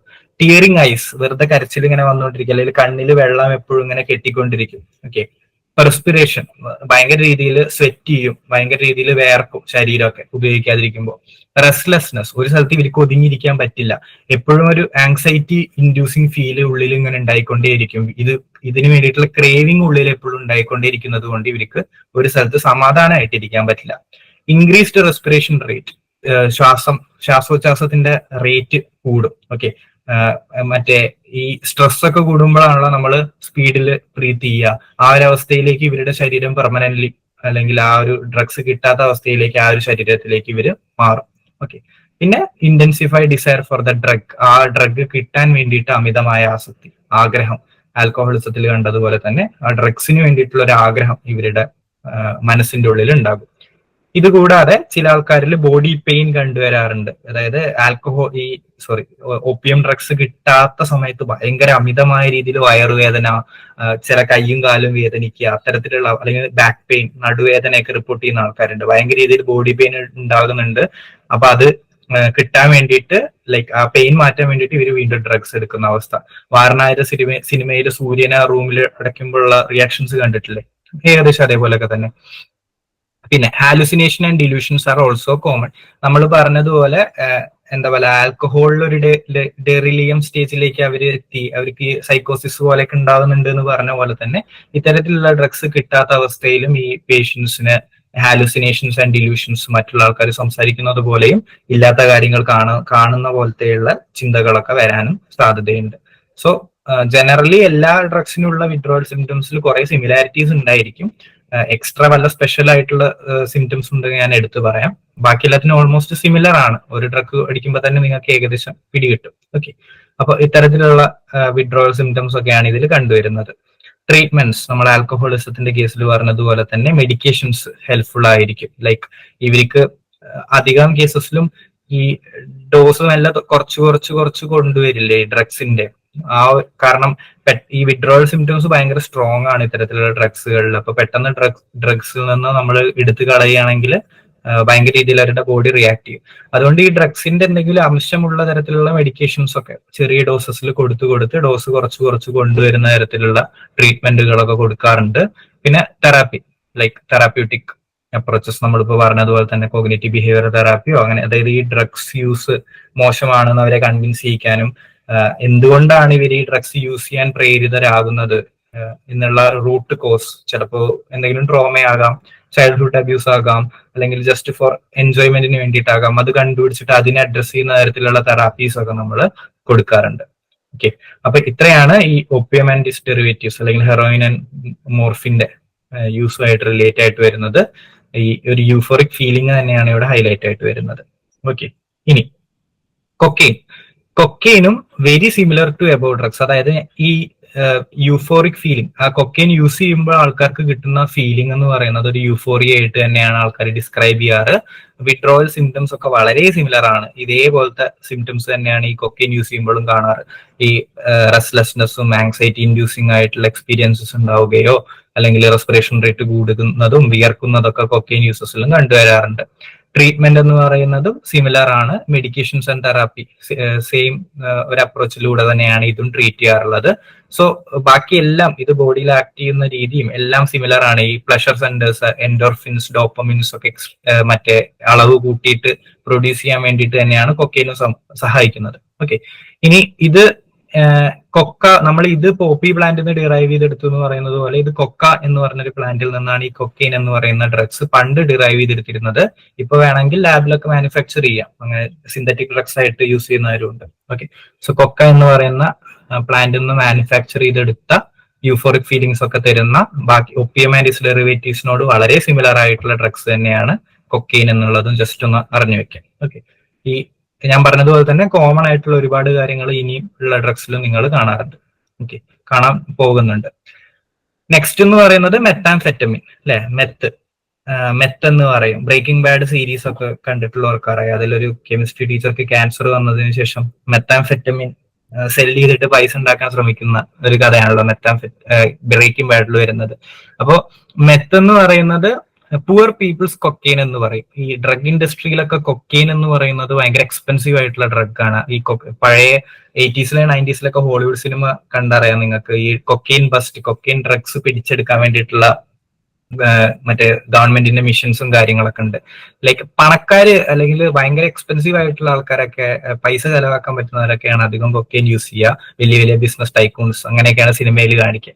പക്ഷെ സാധാരണക്കാർ യൂസ് ചെയ്യുക അധികവും മെത്താംഫെറ്റമിൻ ആയിരിക്കും. അതുകൊണ്ടാണ് അതിനെ വിളിക്കുക പുവർ പീപ്പിൾസ് കൊക്കെയിൻ. അതായത് കൊക്കെയിന്റെ അത്ര എക്സ്പെൻസീവ് അല്ല, ചീപ്പായിട്ട് ഉണ്ടാക്കാൻ, ചീപ്പായിട്ട് അവൈലബിൾ ആണ്. അതാണ് ഈ മെത്താംഫെറ്റമിന്റെ പ്രത്യേകത. അപ്പൊ പുവർ പീപ്പിളിന്റെ ഇടയിലൊക്കെ കണ്ടുവരുന്ന ഒരു ഡ്രഗാണ് മെത്താംഫെറ്റമിൻ. ഈ നേരത്തെ നമ്മൾ പറഞ്ഞതുപോലെ തന്നെ ബ്രെയിനിലുള്ള സെന്ററിൽ ഡോപ്പമിൻ ലെവല്, ബ്രെയിനിന്റെ പ്ലഷർ ഏരിയാസിൽ ഡോപ്പമിൻ ലെവൽ ഇൻക്രീസ് ചെയ്യുന്ന തരത്തിലാണ് മെത്താംഫെറ്റമിൻ വർക്ക് ചെയ്യുക. ഡോപ്പമിൻ എന്ന് പറയുന്ന ന്യൂറോ ട്രാൻസ്മിറ്റർ കൂടുമ്പോൾ നമുക്ക് പ്ലഷർ ഫീല് അനുഭവപ്പെടുന്നതായിട്ടാണ് കണ്ടുവരുന്നത്. സോ ഡോപ്പമിൻ ആക്ഷൻ തന്നെയാണ് ഇവിടെയും വരുന്നത്. നമ്മൾ ഈ പറഞ്ഞ യൂഫോറിക് ഫീലിംഗും വിഡ്രോവൽ സിംറ്റംസും ട്രീറ്റ്മെന്റ്സും ഒക്കെ സിമിലർ ആണ്. പക്ഷെ മെത്താംഫെറ്റമിനെ അപകടമാക്കുന്നത് എന്താന്ന് വെച്ചാൽ prolonged use can cause structural changes in brain. ഈ മെത്താംഫെറ്റമിൻ ലൈക്ക് ഒരു തവണ ഉപയോഗിച്ചാൽ പോലും ഇറിവേഴ്സിബിൾ ബ്രെയിൻ ഡാമേജ് എന്ന് പറയും. ഒരിക്കലും പഴയ സ്റ്റേജിലേക്ക് തിരിച്ചു കൊണ്ടുപോകാൻ പറ്റാത്ത തരത്തിൽ അയാളുടെ ബ്രെയിൻ ഡാമേജ് ആവും, ന്യൂറോൺസ് ഒക്കെ ഡാമേജ് ആവും. അത്തരത്തിൽ സ്ട്രക്ചറൽ ചേഞ്ചസ് ഇൻ ബ്രെയിൻ, തലച്ചോറിൽ പെർമനന്റ് ആയിട്ടുള്ള ചേഞ്ചസ് ഉണ്ടാക്കാൻ പവറുള്ള ഒരു ഡ്രഗാണ് ഈ മെത്താംഫെറ്റമിൻ എന്ന് പറയുന്നത്. അമേരിക്കയിലൊക്കെ വളരെ വൈഡ് സ്പ്രെഡ് ആയിട്ട് യൂസ് ചെയ്തിരുന്ന ഒരു ഡ്രഗ് ആയിരുന്നു ഈ മെത്താംഫെറ്റമിൻ. അതുകൊണ്ട് തന്നെ ലൈക്ക് ഇത് യൂസ് ചെയ്യുമ്പോൾ ആ വ്യക്തി തന്നെ കംപ്ലീറ്റ്ലി ഡിസ്ട്രോയിഡ് ആവും. ഒരു തരത്തിലും ട്രീറ്റ്മെന്റിലൂടെ പഴയ ഒരു സ്റ്റേജസിലേക്ക് നമുക്ക് കൊണ്ടുവരാൻ പറ്റിക്കൊള്ളണമെന്നില്ല. ബ്രെയിൻ തന്നെ മാറുന്നത് കൊണ്ട് പിന്നെ അവിടുന്ന് ഉണ്ടാകുന്ന ആ വ്യക്തിയിൽ നിന്നുണ്ടാകുന്ന അടുത്ത തലമുറയിലും ഒക്കെ ഇതിന്റെ ഇൻഫ്ലുവൻസ് ഇങ്ങനെ പടർന്നു പോകാൻ സാധ്യതയുണ്ട്. കാരണം ആ വ്യക്തിയുടെ ബ്രെയിൻ ചേഞ്ച് ആയി. പിന്നെ ആ വ്യക്തിക്ക് ചിലപ്പോ അഗ്രഷൻ കൂടുതലായിരിക്കും ലൈഫിൽ മൊത്തം, അല്ലെങ്കിൽ എന്താ പറയാ, ഈ കൺട്രോൾഡ് ആയിട്ടുള്ള രീതിയിലുള്ള ജീവിതം ആ വ്യക്തിക്ക് പറ്റില്ല. എപ്പോഴും ലോ ബ്രേക്ക് ചെയ്തിട്ടുള്ള ജീവിതമൊക്കെ ആയിരിക്കും. അപ്പോൾ അതൊക്കെ അടുത്ത തലമുറയിനൊക്കെ എഫക്ട് ചെയ്യും ഇൻഡയറക്റ്റ് ആയിട്ട് അല്ലെ. അടുത്ത തലമുറ ഡ്രഗ്സ് യൂസ് ചെയ്തില്ലെങ്കിലും ഇവർ ഇത്തരത്തിലുള്ള ഹൗസ് ഹോൾഡിലൊക്കെ വളർന്നാൽ ആ കുട്ടികളൊക്കെ എഫക്ട് ചെയ്യും. അതുകൊണ്ട് വളരെ ഡേഞ്ചറസ് ആയിട്ടുള്ള ഡ്രഗ്സ് ആണ് ഈ മെത്താംഫെറ്റമിൻ. നമ്മുടെ നാട്ടില് MDMA എന്ന് പറഞ്ഞിട്ട് പിടിക്കപ്പെടുന്ന അധികം ഡ്രഗ്സും മെത്താംഫെറ്റമിന്റെ വേരിയേഷൻസ് ആയിരിക്കും. MDMA ആക്ച്വലി ഉണ്ടാക്കുക എന്ന് പറയുന്നത് ഭയങ്കര ബുദ്ധിമുട്ടുള്ള ഒരു കാര്യമാണ്. അത് ഇനി നിങ്ങൾ പഠിക്കാൻ പോകുന്ന ഒരു ഗ്രൂപ്പ് ഓഫ് ഡ്രഗ്സിൽ അതിനെ കാണും. പക്ഷെ ഈ MDMA എന്ന പേരിൽ മെത്താംഫെറ്റമിൻ ഒരുപാട് കേരളത്തിലേക്ക് വരുന്നുണ്ടെന്ന് ഞാൻ വായിച്ചിട്ടുണ്ട്. ലൈക്ക് കേരളത്തിലും ഈ ഒരു മെത്താംഫെറ്റമിന്റെ അളവ് വളരെ രീതിയിൽ കൂടുന്നുണ്ട്. അപ്പൊ ഇതിന്റെ ഡേഞ്ചർ അതാണ്, പെർമനന്റ് ഡാമേജ് ടു ബ്രെയിൻ ആണ്. അപ്പൊ ഇത് ലൈക്ക് ഒരു ജനറേഷനെ മൊത്തം എഫക്ട് ചെയ്യാൻ അത്ര പവർഫുൾ ആയിട്ടുള്ള ഡ്രഗ്സ് ആണ് ഈ മെത്താംഫെറ്റമിൻ എന്നുള്ളത് കൂടി ജസ്റ്റ് ഒന്ന് ഓർത്ത് വെക്കാം. സോ ഏർലി സ്റ്റേജിലൊക്കെ കണ്ടുപിടിച്ചാൽ ട്രീറ്റ് ചെയ്തിട്ട് അഡിക്ഷൻ മാറ്റിയാൽ ബെനിഫിഷ്യൽ ആണ്. പക്ഷെ കുറെ യൂസ് ചെയ്ത ആൾക്കാർക്ക് പെർമനന്റ് ബ്രെയിൻ ഡാമേജ് ഒക്കെ വന്നിട്ടുണ്ടെങ്കിൽ അവരുടെ ക്യാരക്ടർ തന്നെ മാറിപ്പോകാം. കംപ്ലീറ്റ്ലി ഡിഫറെന്റ് ആയിട്ടുള്ള ഒരു വ്യക്തിയായിട്ട് അവർ മാറാം. പിന്നെ ഒരിക്കലും പഴയ സ്റ്റേജിലേക്ക് പോകാൻ പറ്റിക്കൊള്ളണം എന്നില്ല എന്നുള്ളത് കൂടി ജസ്റ്റ് ഒന്ന് ഓർത്തിരിക്കും. ഓക്കെ, ഈ ഒപ്പിയം, കൊക്കീൻ ആൻഡ് മെത്താംഫെറ്റമിൻ വളരെ സിമിലർ ആയിട്ടുള്ള ഡ്രഗ്സ് ആണ്. ഇതിൽ എന്തെങ്കിലും ഡൗട്ട് ഉണ്ടെങ്കിൽ ചോദിച്ചോളൂ.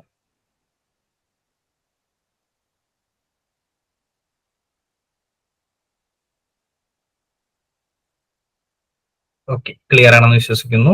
പ്ലഷർ സെന്റർ, ഡോപ്പമിൻ, എൻഡോർഫിൻ തുടങ്ങിയിട്ടുള്ള കാര്യങ്ങളൊക്കെയാണ് ഇവിടെയും വരുന്നത്. ഇനി ഓക്കെ, അത്ര എന്താ പറയുക, അത്രയും ഇമ്പാക്ട് ഉണ്ടാക്കാത്ത മറ്റ് ചില അഡിക്ഷൻസിലേക്ക് കൂടി നമുക്ക് നോക്കാം. ഇനി caffeine and nicotine addiction. Nicotine എന്ന് പറയുന്നത് സിഗരറ്റിൽ അടങ്ങിയിട്ടുള്ള പ്രൈമറി കോമ്പൗണ്ട് അല്ലെങ്കിൽ ടുബാക്കോ റിലേറ്റഡ് ആയിട്ടുള്ള സാധനങ്ങളിൽ അടങ്ങിയിട്ടുള്ള പ്രൈമറി കോമ്പൗണ്ട് ആണ് നിക്കോട്ടിൻ. കഫീൻ പിന്നെ നിങ്ങൾക്ക് അറിയാലോ, കോഫിയിൽ കണ്ടുവരുന്ന സാധനം. അപ്പൊ കഫീൻ ആൻഡ് നിക്കോട്ടിൻ അഡിഷനും ഈ DSM-5 ഇൻക്ലൂഡ് ചെയ്തിട്ടുണ്ട്. കഫീൻ എന്ന് പറഞ്ഞാൽ എന്താണ്?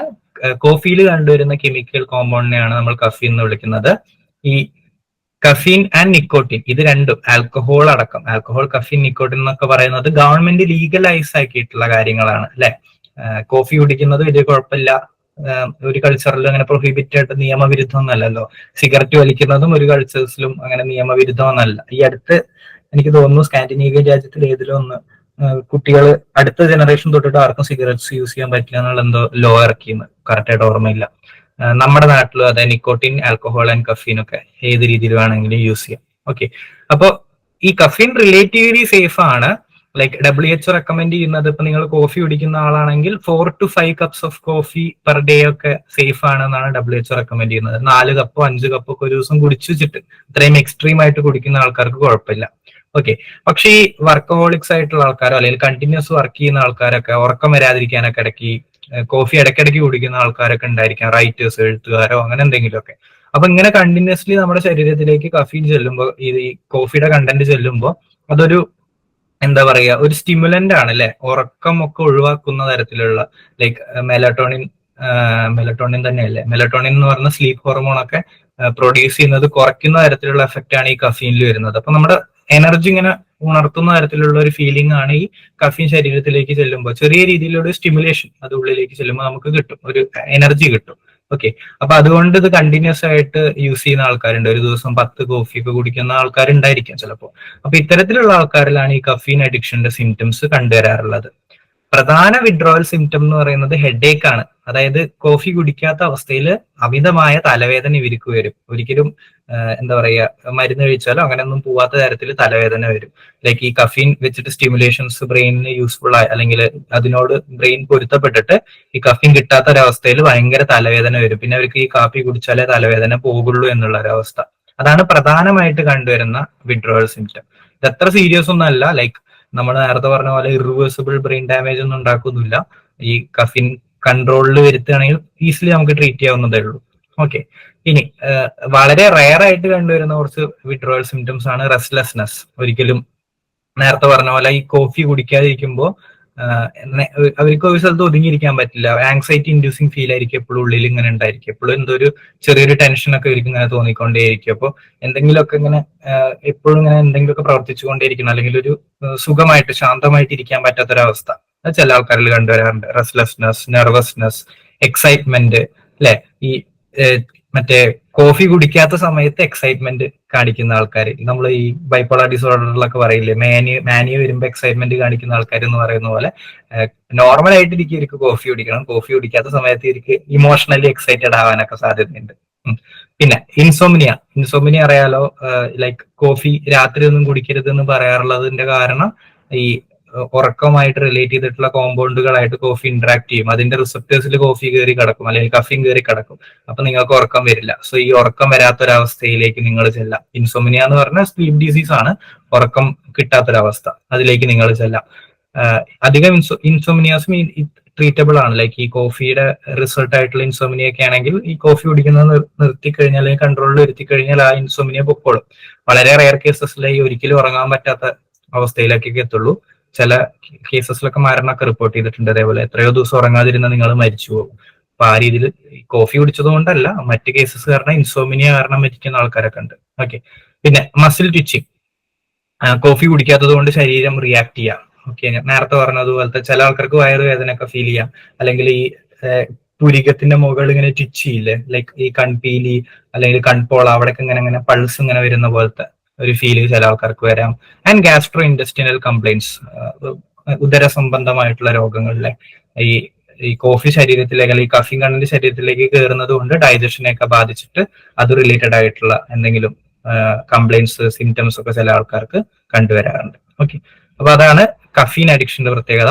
അത്രയും സീരിയസ് അല്ല, ലൈക്ക് അത്രയും സിവിയർ ആയിട്ട് യൂസ് ചെയ്യുന്ന ആൾക്കാർക്ക് ഈ ഒരു വിഡ്രോവൽ സിംറ്റത്തിന്റെ അവസ്ഥയിലേക്കൊക്കെ എത്താറുള്ളൂ. ഓക്കെ, പിന്നെ വരുന്നത് നിക്കോട്ടിൻ ആണ്. നിക്കോട്ടിൻ എന്ന് പറയുന്നത് ഞാൻ നേരത്തെ പറഞ്ഞതുപോലെ തന്നെ ടുബാക്കോയിൽ വരുന്ന ചീഫ് ഇൻഗ്രീഡിയന്റ് ആണ് അല്ലെ, പുകയിലയിൽ വരുന്ന ചീഫ് ഇൻഗ്രീഡിയന്റ് ആണ്. സിഗരറ്റ്സ്, ചൂയിങ് ടുബാക്കോസ്, സിഗാർസ് ഇതിലൊക്കെ കണ്ടുവരുന്ന, പിന്നെ ചില കേസസ് ഇൻസെക്ടിസൈഡ്സ് ആയിട്ട് യൂസ് ചെയ്യാറുണ്ട് നിക്കോട്ടിൻ കോമ്പൗണ്ട്സ്. അപ്പൊ ഇതിലൊക്കെ കണ്ടുവരുന്ന പ്രധാന കോമ്പൗണ്ട് ആണ് നിക്കോട്ടിൻ എന്ന് പറയുന്നത്. ഓക്കെ, ഇപ്പൊ നമ്മുടെ നാട്ടിലെ കേസസിലൊക്കെ സിഗരറ്റിന്റെ ഇതെടുക്കുക, ഈ അധികം ആൾക്കാരും ടെൻഷൻ ഒക്കെ അടിക്കുമ്പോൾ സിഗരറ്റ് വലിക്കും അല്ലെ. ഈ നിക്കോട്ടിൻ ശരീരത്തിന്റെ അകത്തേക്ക് ചെന്നാല് ഈ ആങ്സൈറ്റി റെഡ്യൂസ് ചെയ്യാനുള്ള പ്രോപ്പർട്ടീസ് ചെറിയ രീതിയിൽ ഈ സിഗരറ്റ്സിനുണ്ട്. ഈ നമ്മൾ നേരത്തെ പറഞ്ഞതുപോലെ തന്നെ ഇതൊരു ബ്ലഡ് പ്രഷർ കൂട്ടുകയും ഈ ബ്രെയിൻ ഏരിയാസിലേക്ക് ബ്ലഡ് ഫ്ലോ കൂടുതൽ കൊടുക്കാൻ സഹായിക്കുകയൊക്കെ ചെയ്യുന്ന ഒരു കോമ്പൗണ്ടാണ് ഈ നിക്കോട്ടിൻ. അപ്പൊ അതുകൊണ്ട് ഈ സിഗരറ്റ് വലിക്കുമ്പോൾ ഇവർക്ക് ടെമ്പററി ആയിട്ട് ഒരു റിലീഫ് കിട്ടും. എന്തെങ്കിലും സ്ട്രെസ്സോ ആങ്സൈറ്റി ഉണ്ടെങ്കിൽ അവർക്ക് ഒരു റിലീഫ് കിട്ടും. അപ്പോ അതുകൊണ്ട് അതൊരു എന്താ പറയാ റിപ്പീറ്റിംഗ് സൈക്കിളായിട്ട് ഇങ്ങനെ പോകാനുള്ള സാധ്യതയുണ്ട്. ലൈക്ക് ടെൻഷൻ വരുമ്പോൾ സിഗരറ്റ് വലിച്ച് ശീലിച്ച ആൾക്കാർ പിന്നെ എപ്പോൾ ജീവിതത്തിൽ ടെൻഷൻ വന്നാലും വീണ്ടും വീണ്ടും സിഗരറ്റ്സ് യൂസ് ചെയ്യുന്ന ഒരവസ്ഥയിലേക്ക് പോകാൻ സാധ്യതയുണ്ട്. അപ്പൊ അതാണ് ഞാൻ ഇവിടെ എഴുതിയിരിക്കുന്നത്. Nicotine use and anxiety disorder can co exist. അതായത് ഈ ആങ്സൈറ്റി ഡിസോർഡേഴ്സ് ഉള്ള ആൾക്കാർ കോപ്പ് ചെയ്യാൻ വേണ്ടിയിട്ടുള്ള ഒരു മെത്തേഡായിട്ട് നിക്കോട്ടിൻ യൂസ് ചെയ്യാറുണ്ട്. നിക്കോട്ടിൻ അഡിക്ഷൻ അല്ലെങ്കിൽ സബ്സ്റ്റൻസ് യൂസ് ഡിസോർഡറിൽ നിക്കോട്ടിൻ അഡിക്ഷൻ ആണ് വരുന്നതെങ്കിൽ ചിലപ്പോൾ അവർക്ക് ആങ്സൈറ്റി ഡിസോർഡറും ഒപ്പം കണ്ടുവരാറുണ്ട്. വളരെ ഒരുപാട് കേസസിൽ ഇങ്ങനെ കോമൺ ആയിട്ട് കണ്ടുവരാറുണ്ട് എന്നുള്ളതും കൂടി ജസ്റ്റ് ഒന്ന് അറിഞ്ഞിരിക്കുക. പിന്നെ പ്രശ്നമൊക്കെ അറിയാലോ നിങ്ങൾക്ക്. പുകയില ക്യാൻസറസ് ആണ്, ലങ്സിന് ക്യാൻസർ ഉണ്ടാക്കാൻ സാധ്യതയുണ്ട്. പുകയില കുറെ ആൾക്കാർ ചോദിക്കുകയും എങ്ങനെയാണെങ്കിൽ സ്മോക്ക് ചെയ്യുന്ന എല്ലാവർക്കും ക്യാൻസർ വരുന്നില്ലല്ലോ. അധികം കേസസിലും ക്യാൻസർ വരുന്നതിന് മുന്നേ ഹാർട്ട് അറ്റാക്ക് വന്നിട്ട് മരിച്ചു പോവാണ് ചെയ്യുക ഇത്തരത്തിലുള്ള ആൾക്കാർ. കാരണം ബ്ലഡ് പ്രഷർ കൂട്ടുന്ന ഒരു സാധനം ആയതുകൊണ്ട് തന്നെ ഹാർട്ടിനെ നല്ല രീതിയിൽ ബാധിക്കും. സോ ക്യാൻസർ ഉണ്ടാക്കാനുള്ള ഒരു അവസ്ഥയിലേക്കൊന്നും പോകില്ല, അതിന് മുന്നേ ഹാർട്ട് അടിച്ചു പോകുന്ന ഒരവസ്ഥയിലേക്ക് പോകാറുണ്ട്. സോ അത്തരത്തിലുള്ള പ്രോബ്ലംസ് ഒക്കെ ഉണ്ടാകാറുണ്ട്. പിന്നെ ഈ ആങ്സൈറ്റി കുറയ്ക്കുന്ന ഒരു സാധനം ആവുമ്പോൾ എന്താ പറയുക, യൂസ് ചെയ്തില്ലെങ്കിൽ ഭയങ്കര രീതിയിൽ ആങ്ഷ്യസ് ആവുക എന്നുള്ള രീതിയിൽ വിഡ്രോവൽ സിംറ്റംസ് ഒക്കെ കണ്ടുവരാറുണ്ട്. ഓക്കെ, പക്ഷെ ഇത് ഈസിലി ട്രീറ്റബിൾ ആണ്. എന്താ പറയുക, ഒരു സൈക്കാട്രിസ്റ്റിനൊക്കെ കാണിച്ച് ഈസി ആയിട്ട് നിങ്ങൾക്ക് ഈ നിക്കോട്ടിൻ ഡിപ്പെൻഡൻസ് ട്രീറ്റ് ചെയ്തെടുക്കാൻ പറ്റുന്നതേ ഉള്ളൂ. നിക്കോട്ടിൻ ഗംസ് കേട്ടിട്ടില്ലേ നിങ്ങൾ, ചവയ്ക്കാൻ പറ്റുന്ന നിക്കോട്ടിൻ ടാബ്ലറ്റ്സ്. അപ്പോൾ ഈ സിഗരറ്റ്സ് യൂസ് ചെയ്യാനുള്ള ടെൻഡൻസി വരുമ്പോൾ ഈ ടാബ്ലറ്റ്സ് ചവച്ചാൽ മതി. അതിൽ ഡോസ് കുറച്ചിട്ടുള്ള നിക്കോട്ടിൻ ആയിരിക്കും. ഇങ്ങനെ ഇതിന്റെ ഡോസ് പതിയെ കുറച്ചിട്ട് നിക്കോട്ടിൻ ഫ്രീ ആയിട്ടുള്ള എൻവയോൺമെന്റിലേക്ക് പേഷ്യന്റിനെ എത്തിക്കാൻ സഹായിക്കാം. അതാണ് ഈ നിക്കോട്ടിൻ ഗംസിന്റെ ഒക്കെ ഒരു എന്താ പറയുക യൂസ് എന്ന് പറയുന്നത്. നിക്കോട്ടിൻ പാച്ചസ് ചില ആൾക്കാർക്ക് ശരീരത്തിൽ ലൈക്ക് ഒരു സാധനം ഒട്ടിച്ചു വെക്കും. അത് ബ്ലഡിലേക്ക് ഈ നിക്കോട്ടിൻ ചെറിയ എമൗണ്ടിൽ ഇങ്ങനെ കൊടുത്തുകൊണ്ടേയിരിക്കും. അപ്പൊ സിഗരറ്റ് വലിക്കാനുള്ള ടെൻഡൻസി വരില്ല. അത്തരത്തിലുള്ള ട്രീറ്റ്മെന്റ്സ് ഒക്കെ വളരെ കോമൺ ആയിട്ട് കണ്ടുവരാറുണ്ട്. അത് കൊടുത്താൽ തന്നെ അധികം കേസസിൽ നിക്കോട്ടിൻ ഡിപ്പെൻഡൻസ് പോകാറുണ്ട്. ഈ രോഗിയെ ഡോക്ടറുടെ അടുത്ത് എത്തിക്കുക എന്നുള്ളതായിരിക്കും ചിലപ്പോൾ ബുദ്ധിമുട്ടുള്ള കാര്യം. ട്രീറ്റ് ചെയ്യാൻ വളരെ സിമ്പിൾ ആയിട്ടുള്ള ഒരു ഡിസോർഡറാണ് നിക്കോട്ടിൻ ഡിപ്പെൻഡൻസ്. പിന്നെ ഈ ആങ്സൈറ്റി ഡിസോർഡർ ഉള്ള ആൾക്കാരാണെങ്കിൽ അതുമായിട്ട് ബന്ധപ്പെട്ടുള്ള ആൻസൈറ്റിനെ അഡ്രസ് ചെയ്യാൻ വേണ്ടിയിട്ട് തെറാപ്പിയും യൂസ്ഫുൾ ആയിരിക്കും ഇത്തരത്തിലുള്ള കേസസിലൊക്കെ. ഓക്കെ, അപ്പൊ അതാണ് കഫീൻ ആൻഡ് നിക്കോട്ടിന്റെ പ്രത്യേകത. ഇനി എന്തെങ്കിലും ഡൗട്ട് ഉണ്ടെങ്കിൽ ചോദിച്ചോളൂ.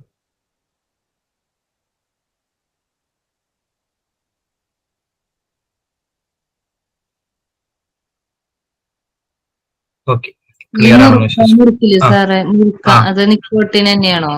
യെസ്, പുകയില കോമ്പൗണ്ട് അല്ലേ, ലൈക്ക് പുകയിലല്ലേ അതിൽ വെച്ച് മുറുക്കുന്നത്. അപ്പൊ ടൊബാക്കോ ഉണ്ടെങ്കിൽ അതിന് നിക്കോട്ടിൻ ഉണ്ടാവും. അപ്പൊ അതും അഡിക്ഷൻ ഉണ്ടാക്കുന്നതാണല്ലേ? ഉണ്ടാക്കും. ഈ പണ്ട് മുറുക്കുന്ന ആൾക്കാർക്കൊക്കെ ഈ മുറുക്കിയില്ലെങ്കിൽ ഭയങ്കര ബുദ്ധിമുട്ടുണ്ടാവുന്നത് അതുകൊണ്ടാണ്. ടുബാക്കോ ചേർക്കാതെ മുറുക്കാം, പക്ഷെ ഈ പുകയില ചേർത്ത് മുറുക്കിയാൽ നിക്കോട്ടിൻ ഡിപ്പെൻഡൻസ് ഉണ്ടാവും, അഡിക്ഷൻ പോലൊക്കെ ഉണ്ടാവും.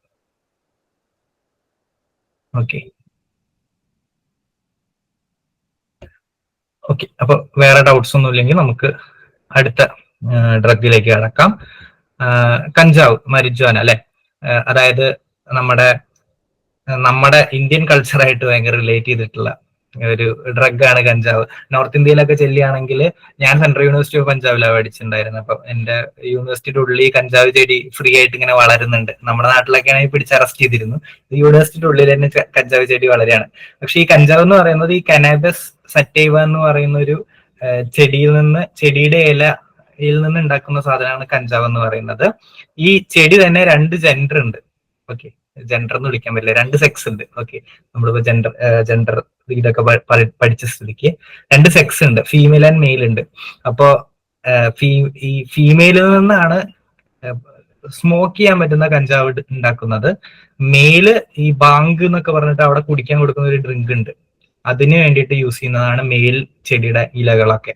ഓക്കെ, അപ്പൊ ഈ അധികം കേസസിൽ നോർത്ത് ഇന്ത്യയിലൊക്കെ കണ്ടുവരുന്നത് ഈ മെയിൽ ചെടിയാണ്. അതുകൊണ്ടാണ് അതിനെ വലിയ രീതിയിൽ പിടിക്കുകയും ചെയ്യാത്തത്. ലൈക്ക് ശിവരാത്രിക്കൊക്കെ അവിടെ അമ്പലങ്ങളിലൊക്കെ കഞ്ചാവിന്റെ മിഠായി മറ്റേ പാലിലൊക്കെ ചേർത്തിട്ട് കൊടുക്കും കുടിക്കാൻ വേണ്ടിയിട്ട്. അപ്പോ ഈ കനൈബസ് സറ്റൈവ നമ്മുടെ കൾച്ചറിൽ വൈഡായിട്ട് യൂസ് ചെയ്യുന്ന ഒരു സാധനമാണ്.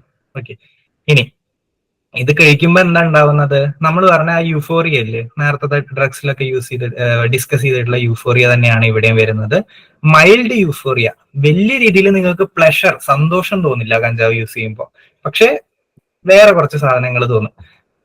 ഇൻക്രീസ്ഡ് ഫീലിങ്സ് ഓഫ് വെൽബീയിങ്, ഒരു സമാധാനം, ഒരു ശാന്തത, ആ ഒരു ഫീലിംഗ് നിങ്ങൾക്ക് കിട്ടിയേക്കാം. ഹൈറ്റൻഡ് പെർസെപ്ഷൻ അക്യൂറ്റി, അതായത് ഈ കഞ്ചാവ് വലിച്ച ശേഷം പാട്ട് കേൾക്കുന്ന ആൾക്കാരൊക്കെ ഉണ്ടല്ലോ, ലൈക്ക് അപ്പൊ മുൻപ് അവര് പാട്ട് ആസ്വദിച്ചതിനേക്കാളും എത്രയോ ഇരട്ടി ഇവർക്ക് പാട്ട് ആസ്വദിക്കാൻ പറ്റും. അപ്പൊ പെർസെപ്ഷൽ ആയിട്ടുള്ള കാര്യങ്ങൾ ഇമ്പ്രൂവ് ആവുന്നതായിട്ട് കണ്ടുവരുന്നുണ്ട്. പ്ലസന്റ് റിലാക്സേഷൻ, ചില ആൾക്കാർക്ക് ഇങ്ങനെ സമാധാനമായിട്ട് ഇരിക്കാൻ പറ്റും ഈ കഞ്ചാവ് വലിച്ചു കഴിഞ്ഞാൽ. പിന്നെന്താ, കഞ്ചാവ് വലിച്ച് പറക്കുന്ന പോലെ തോന്നുന്ന ആൾക്കാരുണ്ട് എന്നൊക്കെ പറയില്ലേ. ഇപ്പൊ sensation of drifting or floating away, പറന്നു പോകുന്ന ഫീലൊക്കെ നിങ്ങൾക്ക് കഞ്ചാവ് യൂസ് ചെയ്ത ശേഷം വേണമെങ്കിൽ തോന്നാം, അല്ലെങ്കിൽ അങ്ങനത്തെ ഫീലിങ്സ് ഒക്കെ ഉണ്ടാകാം. ഓക്കെ, അപ്പൊ ഇത്തരത്തിലുള്ള മൈൽഡ് യൂഫോറിയ റിലേറ്റഡ് സിംറ്റംസ് വരുള്ളൂ. ഭയങ്കര രീതിയിൽ പ്ലഷർ ഒന്നും കഞ്ചാവ് യൂസ് ചെയ്താൽ കിട്ടില്ല. പിന്നെന്താ, ചില ആൾക്കാർക്ക് person sense of time is stretched or distorted. ഈ കഞ്ചാവ് വലിച്ച ആൾക്കാർ അധികം റിപ്പോർട്ട് ചെയ്യുന്ന ഒരു കാര്യമാണ് സമയം കുറഞ്ഞ ഒരു ഫീൽ ഉണ്ടാവും. എല്ലാം ക്ലോക്കൊക്കെ ഭയങ്കര സ്ലോ ആയിട്ടുള്ള ഒരു ഫീലിംഗ് ഉണ്ടാവും, ചുറ്റുള്ളതെല്ലാം സ്ലോ ആയിട്ടുള്ള ഒരു ഫീലിംഗ് ഉണ്ടാവും. അപ്പൊ സെൻസ് ഓഫ് ടൈമിനെ ചിലപ്പോൾ കഞ്ചാവ് യൂസ് ചെയ്യുന്നത് കൊണ്ട് ബാധിക്കപ്പെടാം. ഓക്കെ, പിന്നെ short term memory may also be affected. അതായത് ഓർമ്മ, ഈ കഞ്ചാവ് യൂസ് ചെയ്ത സമയത്ത് നിങ്ങളിപ്പോ ഒരു സാൻഡ്വിച്ച് കഴിച്ചു എന്ന് വിചാരിക്കാം. ഇവിടെ ഞാൻ കൊടുത്തിട്ട് എക്സാമ്പിൾ പോലെ നിങ്ങൾ എന്തെങ്കിലും കഴിച്ചു, ബ്രെഡ് കഴിച്ചു, സാൻഡ്വിച്ച് കഴിച്ചു. അപ്പൊ ഈ കഞ്ചാവ് വലിച്ചിട്ടാണ് നിങ്ങൾ കഴിച്ചതെങ്കിൽ ഇത് കഴിച്ചു എന്നുള്ള കാര്യം നിങ്ങൾക്ക് ഓർമ്മ ഉണ്ടാവില്ല, പെട്ടെന്ന് മറന്നു പോകും. വീണ്ടും നിങ്ങൾ കഴിക്കാൻ വേണ്ടിയിട്ട് ചിലപ്പോൾ അടുക്കളയിലേക്ക് പോകും. അങ്ങനെ ഷോർട്ട് ടേം മെമ്മറി എഫക്ട് ചെയ്യപ്പെടാം ചില കേസസിൽ.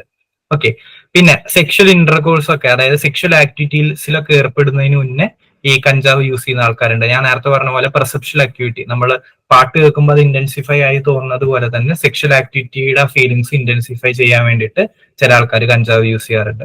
അപ്പൊ അത്തരത്തിലുള്ള റിപ്പോർട്ട്സ് മൈൽഡ് യൂഫോറിയ റിലേറ്റഡ് ആയിട്ടുള്ള ചേഞ്ചസ് ഒക്കെയാണ് കഞ്ചാവിന്റെ യൂസ് കാരണം അധികം ആൾക്കാരിലും കണ്ടുവരുന്നത്. ഇനി ഈ കഞ്ചാവ് ശരീരത്തിന് ഹാംഫുൾ ആണോ അല്ലയോ എന്നുള്ള ചോദ്യം മോസ്റ്റ് കേസസിലും ഹാംഫുൾ അല്ല എന്നുള്ളതാണ് സത്യമായിട്ട് വരുന്നത്. ഓക്കെ, അതായത് നമ്മൾ നേരത്തെ കണ്ട പോലത്തെ ഫിസിയോളജിക്കൽ ഡിപ്പെൻഡൻസ്, വിഡ്രോവൽ സിംറ്റംസ്, കൈ വിറയ്ക്കുന്നതും വിയർക്കുന്നതും അല്ലെങ്കിൽ എന്താ പറയുക ഈ ബ്ലഡ് പ്രഷർ കൂടുന്നതോ ആങ്സൈറ്റി ഇൻഡ്യൂസ് ആക്കുന്നതോ അത്തരത്തിലുള്ള ഫീലിങ്സ് കഞ്ചാവ് യൂസ് ചെയ്ത ആൾക്കാർക്ക് അങ്ങനെ തോന്നാറില്ല, അല്ലെങ്കിൽ യൂസ് ചെയ്യാത്ത സമയത്ത് തോന്നാറില്ല. സൈക്കോളജിക്കൽ ഡിപ്പെൻഡൻസ് ഉണ്ടായേക്കാം.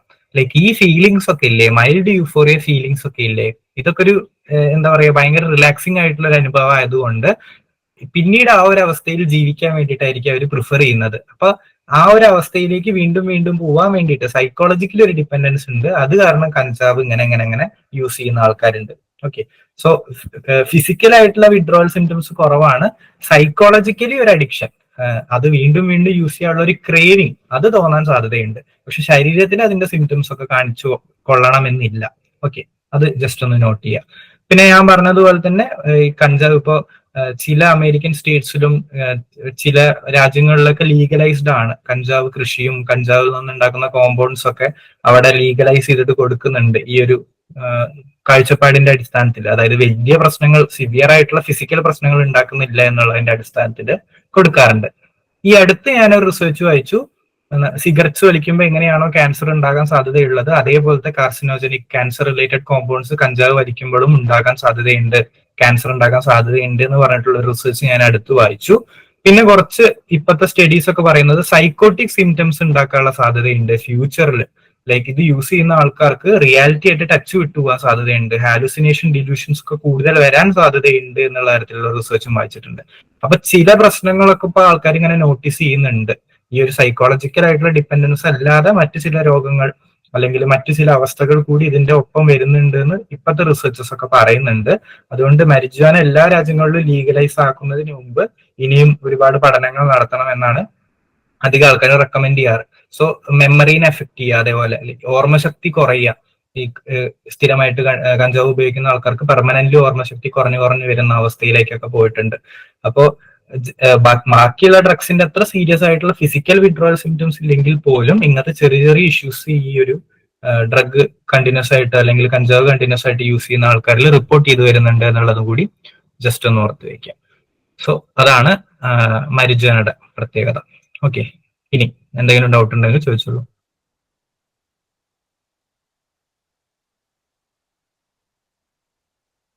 ഓക്കെ, ക്ലിയർ ആണെന്ന് വിശ്വസിക്കുന്നു. ഇനി ഇത്രയും ഡ്രഗ്സ് എല്ലാം എന്തെങ്കിലും കുഴപ്പം കാണാൻ പറ്റുന്നുണ്ട് അല്ലെ? എന്തെങ്കിലും പ്രശ്നം ശരീരമായിട്ട് റിലേറ്റ് ചെയ്തിട്ട് എന്തെങ്കിലും പ്രശ്നം കാണാൻ പറ്റുന്നുണ്ട്. ഇനി പറയാൻ പോകുന്ന ഗ്രൂപ്പ് ഓഫ് ഡ്രഗ്സ് എന്ന് പറയുന്നത് ആക്ച്വലി ഹോപ്പ്ഫുൾ ആയിട്ടുള്ള ഒരു ഡ്രഗ്സ് ആണ്, ഭാവിയിലേക്ക് കുറച്ച് പ്രതീക്ഷ കൊണ്ടുപോകുന്ന ഒരു ഡ്രഗ്സ് ആണ്. അത്തരത്തിലുള്ള ഡ്രഗ്സിനെയാണ് ഹാലുസിനോജൻസ് എന്ന് വിളിക്കുന്നത്, കോൺഷ്യസ്നെസ് ആൾട്ടറിങ് ഡ്രഗ്സ് എന്നും വിളിക്കും, സൈക്കഡെലിക്സ് എന്നും വിളിക്കും. ഓക്കെ, സൈക്കഡെലിക്സ് എന്ന് വിളിക്കും, കോൺഷ്യസ്നെസ് ആൾട്ടറിങ് ഡ്രഗ്സ്, ഹാലുസിനോജൻസ്, ഇതൊക്കെ ഇതിന്റെ പേരുകളാണ്. ഓക്കെ, അപ്പൊ ഈ ഡ്രഗ്സിന്റെ പ്രത്യേകത എന്താന്ന് വെച്ചാൽ ഇത് ശരീരത്തിലേക്ക് ചെന്ന് കഴിഞ്ഞാൽ ഈ നമ്മുടെ ഇപ്പൊ നമ്മൾ ലോകം പെർസീവ് ചെയ്യുന്ന രീതിയില്ലേ, അത് കംപ്ലീറ്റ്ലി ഡിഫറെന്റ് ആകും. നിങ്ങൾ കാണാത്ത കളറുകൾ ചിലപ്പോൾ കണ്ടു എന്ന് വരും, അല്ലെങ്കിൽ കേൾക്കാത്ത ശബ്ദങ്ങൾ നിങ്ങൾ കേട്ടു എന്ന് വരും. ചില ആൾക്കാര് അവര് റിലീജിയസ് ആയിട്ട് വിശ്വസിക്കുന്ന ദൈവമായിട്ട് സംസാരിക്കാൻ പറ്റും ചില ആൾക്കാർക്ക്. ചില ആൾക്കാർ മരിച്ചുപോയവരായിട്ട് സംസാരിക്കുന്ന റിപ്പോർട്ട് ചെയ്തിട്ടുണ്ട്. അപ്പൊ നമ്മുടെ കോൺഷ്യസ്നെസ്, ഉപബോധത്തെ അല്ലെങ്കിൽ ബോധാവസ്ഥയെ ഭയങ്കര രീതിയിൽ മാറ്റുന്ന ഡ്രഗുകളാണ് ഈ ഹാലുസിനോജൻസ് എന്ന് പറയുന്നത്, അല്ലെങ്കിൽ സൈക്കഡെലിക്സ് എന്ന് പറയുന്ന ഡ്രഗുകൾ. എങ്ങനെയാണ് ഒരു സൈക്കഡെലിക്സിനെ കണ്ടുപിടിക്കുക എന്ന് ചോദിച്ചാൽ, സെറോട്ടോണിൻ റിസപ്റ്റർ, തലച്ചോറിലുള്ള ഒരു റിസപ്റ്റർ, നമ്മളിപ്പോ ഡോപ്പമിൻ എന്ന് പറയുന്ന ഹോർമോൺ ആയിട്ട് റിലേറ്റ് ചെയ്തിട്ടുള്ള റിസപ്റ്റേഴ്സ് ഉണ്ടായിരിക്കും. അതേപോലെ സെറോട്ടോണിൻ എന്ന് പറയുന്ന ന്യൂറോ ട്രാൻസ്മിറ്റർ ആയിട്ട് റിലേറ്റ് ചെയ്തിട്ടുള്ള ഒരു റിസപ്റ്റർ ഉണ്ട്, സെറോട്ടോണിൻ 2A റിസപ്റ്റർ. ഇതിലാണ് ഈ ഡ്രഗ്സ് ചെന്നിട്ട് ബൈൻഡ് ചെയ്യുക, ഈ ഡ്രഗ്സ് ചെന്നിട്ട് അറ്റാച്ച് ചെയ്യുക. അപ്പൊ ഈ സെറോട്ടോണിൻ 2A റിസപ്റ്റേഴ്സിനെ ആക്ടിവേറ്റ് ചെയ്യുന്ന ഡ്രഗ്സിനെയാണ് നമ്മൾ ഹാലുസിനോജൻസ് അല്ലെങ്കിൽ സൈക്കഡെലിക്സ് എന്ന് വിളിക്കുന്നത്. ഇതാണ് ഇതിന്റെ സയന്റിഫിക് ഡെഫിനിഷൻ. ഈ സൈക്കഡെലിക്സ് എല്ലാം സെറോട്ടോണിൻ 2A റിസപ്റ്റേഴ്സിനെ ആയിരിക്കും ആക്ടിവേറ്റ് ചെയ്യുന്നത്. അത് കാരണമാണ് നിങ്ങൾക്ക് കോൺഷ്യസ്നെസ്സിൽ മാറ്റം വരുന്നത്. ഓക്കെ, ഇനി കോമൺ ആയിട്ടുള്ള ഡ്രഗ്സ് ഏതൊക്കെയാണ്? Psychedelics, LSD, മെസ്കാലിൻ. മെസ്കാലിൻ എന്ന് പറയുമ്പോൾ നമ്മുടെ മെസ്കാലിൻ, സൈലോസൈബിൻ ഒക്കെ മാജിക് മഷ്റൂംസിലൊക്കെ കണ്ടുവരുന്നതാണ്. ലൈക്ക് ഈ ചില മഷ്റൂംസ് കഴിച്ച ഈ ഒരു അവസ്ഥയിലേക്ക് നമ്മൾ ചെല്ലും. ഓക്കെ, അപ്പൊ അതിലൊക്കെ കണ്ടുവരുന്ന കോമ്പൗണ്ട്സ് ആണ് ഈ മെസ്കാലിൻ, സൈലോസൈബിൻ. LSD ഒരു ലാബിൽ മാനുഫാക്ചർ ചെയ്ത സാധനമാണ്, ലൈസർജിക് ആസിഡ് എന്നൊക്കെ വിളിക്കും. MDMA ഞാൻ പറഞ്ഞില്ലേ, ശരിക്കുള്ള MDMA, പ്യുവർ ആയിട്ട് ലാബിൽ സിന്തസൈസ് ചെയ്യുന്ന MDMA എന്ന് പറയുന്നത് ഒരു സൈക്കഡെലിക് ആണ്. അത് എന്താ പറയാ, ഇതേപോലത്തെ ഡ്രഗ്സിന്റെ അത്രയും ബുദ്ധിമുട്ടൊന്നും ഉണ്ടാക്കുന്നില്ല. പക്ഷെ നമ്മുടെ നാട്ടിലേക്കൊക്കെ എത്തുന്ന MDMA എന്ന് പറയുന്നത് മെത്താംഫെറ്റമിൻ ആണ്. അപ്പൊ അതുകൊണ്ടാണ് അത് ഇത്രയും ഫിസിക്കൽ ഡിപ്പെൻഡൻസ് ഒക്കെ ഉണ്ടാക്കുന്നത്. സോ ഈ LSD, mescaline, psilocybin, magic mushroom, MDMA തുടങ്ങിയ ഡ്രഗ്സ് ഇതെല്ലാം സെറോട്ടോണിൻ 2A റിസപ്റ്റേഴ്സിലാണ് ആക്ടിവേറ്റ് ചെയ്യുന്നത്. ഇത് നമ്മുടെ ശരീരത്തിലേക്ക് ചെല്ലുമ്പോൾ നമ്മുടെ കോൺഷ്യസ്നെസ്സിനാണ് ഭയങ്കരമായിട്ടുള്ള മാറ്റങ്ങൾ വരുന്നത്. അതുകൊണ്ടാണ് ഇതിനെ കോൺഷ്യസ്നെസ് ആൾട്ടറിങ് ഡ്രഗ്സ് എന്ന് വിളിക്കുന്നത്. വേറെ പ്രത്യേകത എന്താന്ന് വെച്ചാൽ നോൺ അഡിക്റ്റീവ് ഇൻ നേച്ചർ ആണ്. അതായത് ഈ ഡ്രഗ്സ് ഒരിക്കലും അഡിക്ഷൻ അല്ലെങ്കിൽ ആ വിഡ്രോവൽ സിംറ്റംസ്, നമ്മൾ നേരത്തെ പറഞ്ഞതുപോലത്തെ വിഡ്രോവൽ സിംറ്റംസ് കാണിക്കാറില്ല. സൈക്കോളജിക്കൽ ഡിപ്പെൻഡൻസ് ഇവിടെ ഉണ്ടാവാട്ടോ. ഇത് യൂസ് ചെയ്തിട്ട് നിങ്ങൾ ആ എക്സ്പീരിയൻസിലൂടെ കടന്നു പോകുമ്പോൾ വീണ്ടും അത് എക്സ്പീരിയൻസ് ചെയ്യാനുള്ള ഒരു ഇൻട്രസ്റ്റ്, ഒരു ആഗ്രഹം നിങ്ങളുടെ ഉള്ളിൽ ഉണ്ടാകാം. പക്ഷെ ഫിസിക്കൽ ആയിട്ടുള്ള അഡിക്ഷന്റെ സിംറ്റംസ്, വിഡ്രോവൽ സിംറ്റംസ്, കൈയിറക്കുന്നതോ വിയർക്കുന്നതോ ആയിട്ടുള്ള സിംറ്റംസ് ഒന്നും ഇതിന് കാണിക്കുന്നില്ല.